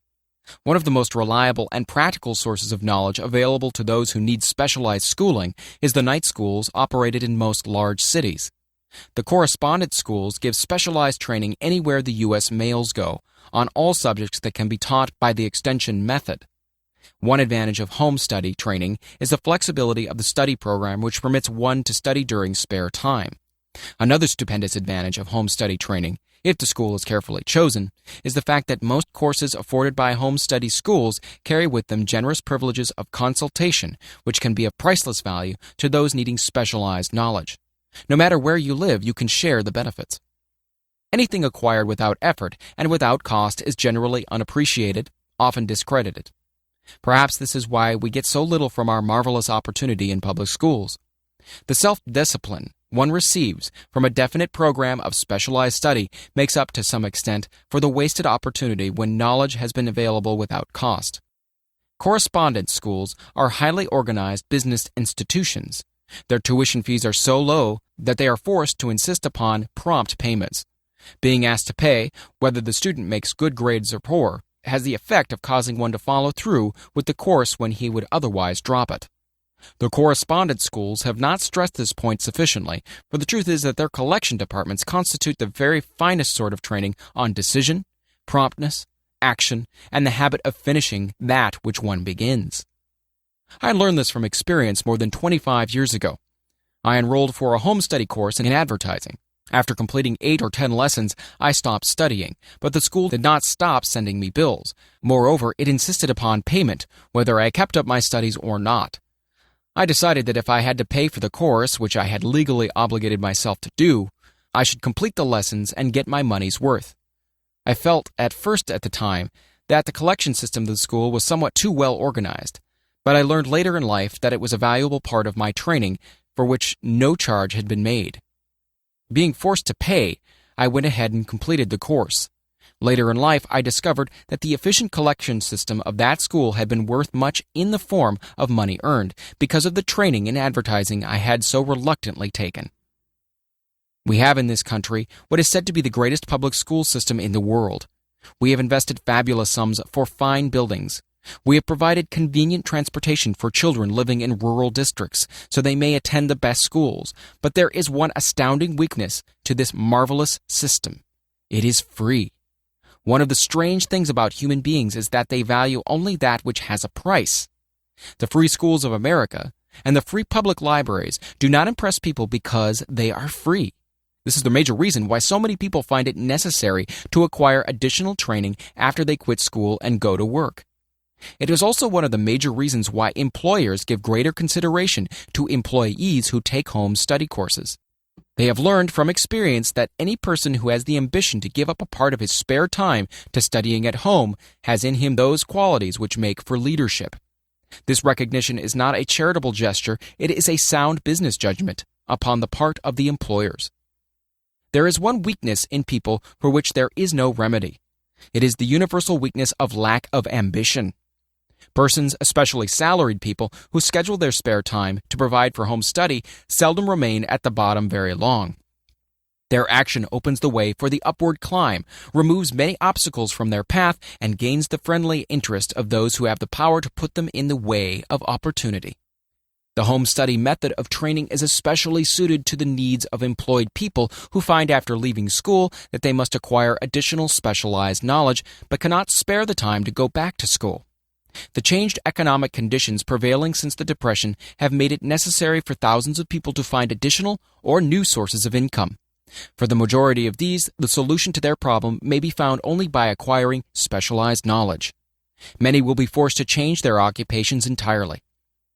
When a merchant finds that a certain line of merchandising is not selling, he usually supplants it with another that is in demand. The person whose business is that of marketing personal services must also be an efficient merchant. If his service does not bring adequate returns in one occupation, he must change to another where broader opportunities are available. Stuart Austin Weir prepared himself as a construction engineer and followed this line of work until the Depression limited his market to where it did not give him the income he required. He took inventory of himself, decided to change his profession to law, went back to school, and took special courses by which he prepared himself as a corporation lawyer. Despite the fact that the Depression had not ended, he completed his training, passed the bar exam, and quickly built a lucrative law practice in Dallas, Texas. In fact, he's turning away clients. Just to keep the record straight and to anticipate the alibis of those who will say, "I couldn't go to school because I have a family to support," or "I'm too old," I will add the information that Mr. Weir was past 40 and married when he went back to school. Moreover, by carefully selecting highly specialized courses in colleges best prepared to teach the subjects chosen, Mr. Weir completed in 2 years the work for which the majority of law students require 4 years. It pays to know how to purchase knowledge. The person who stops studying merely because he has finished school is forever hopelessly doomed to mediocrity, no matter what may be his calling. The way of success is the way of continuous pursuit of knowledge. Let us consider a specific instance. During the Depression, a salesman in a grocery store found himself without a position. Having had some bookkeeping experience, he took a special course in accounting, familiarized himself with all the latest bookkeeping and office equipment, and went into business for himself. Starting with the grocer for whom he had formerly worked, he made for wages and salaries is so huge that it runs into hundreds of millions, and the annual distribution amounts to billions. Perhaps some will find in the idea here briefly described the nucleus of the riches they desire. Ideas with much less merit have been the seedlings from which great fortunes have grown. Woolworth's 5 and 10 cent store idea, for example, had far less merit, but it piled up a fortune for its creator. Those seeing opportunity lurking in this suggestion will find valuable aid in the chapter on organized planning. Incidentally, an efficient merchandiser of personal services would find a growing demand for his services wherever there are men and women who seek better markets for their services. By applying the mastermind principle, a few people with a suitable talent could form an alliance and have a paying business very quickly. One would need to be a fair writer with a flair for advertising and selling, one handy at typing and hand lettering, and one should be a first-class business getter who would let the world know about the service. If one person possessed all these abilities, he might carry on the business alone until it outgrew him. The woman who prepared the personal service sales plan for her son now receives requests from all parts of the country for her cooperation in preparing similar plans for others who desire to market their personal services for more money. She has a staff of expert typists, artists, and writers who have the ability to dramatize the case history so effectively that one's personal services can be marketed for much more money than the prevailing wages for similar services. She is so confident of her ability that she accepts as the major portion of her fee a percentage of the increased pay she helps her clients to earn. It must not be supposed that her plan merely consists of clever salesmanship, by which she helps men and women to demand and receive more money for the same services they formerly sold for less pay. No, she looks after the interests of the purchaser as well as the seller of personal services, and so prepares her plans that the employer receives full value for the additional money he pays. The method by which she accomplishes this astonishing result is a professional secret which she discloses to no one excepting her own clients. If you have the imagination and seek a more profitable outlet for your personal services, this suggestion may be the stimulus for which you have been searching. The idea is capable of yielding an income far greater than that of the average doctor, lawyer, or engineer whose education required several years in college. The idea is saleable to those seeking new positions, and practically all positions calling for managerial or executive ability, and those desiring rearrangement of incomes in their present positions. There is no fixed price for sound ideas. Back of all ideas is specialized knowledge. Unfortunately, for those who do not find riches in abundance, specialized knowledge is more abundant and more easily acquired than ideas. Because of this very truth, there is a universal demand and an ever-increasing opportunity for the person capable of helping men and women to sell their personal services advantageously. Capability means imagination, and one quality needed to combine specialized knowledge with ideas is the form of organized plans designed to yield riches. If you have imagination, this chapter may present you with an idea sufficient to serve as the beginning of the riches you desire. Remember, the idea is the main thing. Specialized knowledge may be found just around the corner. Any corner.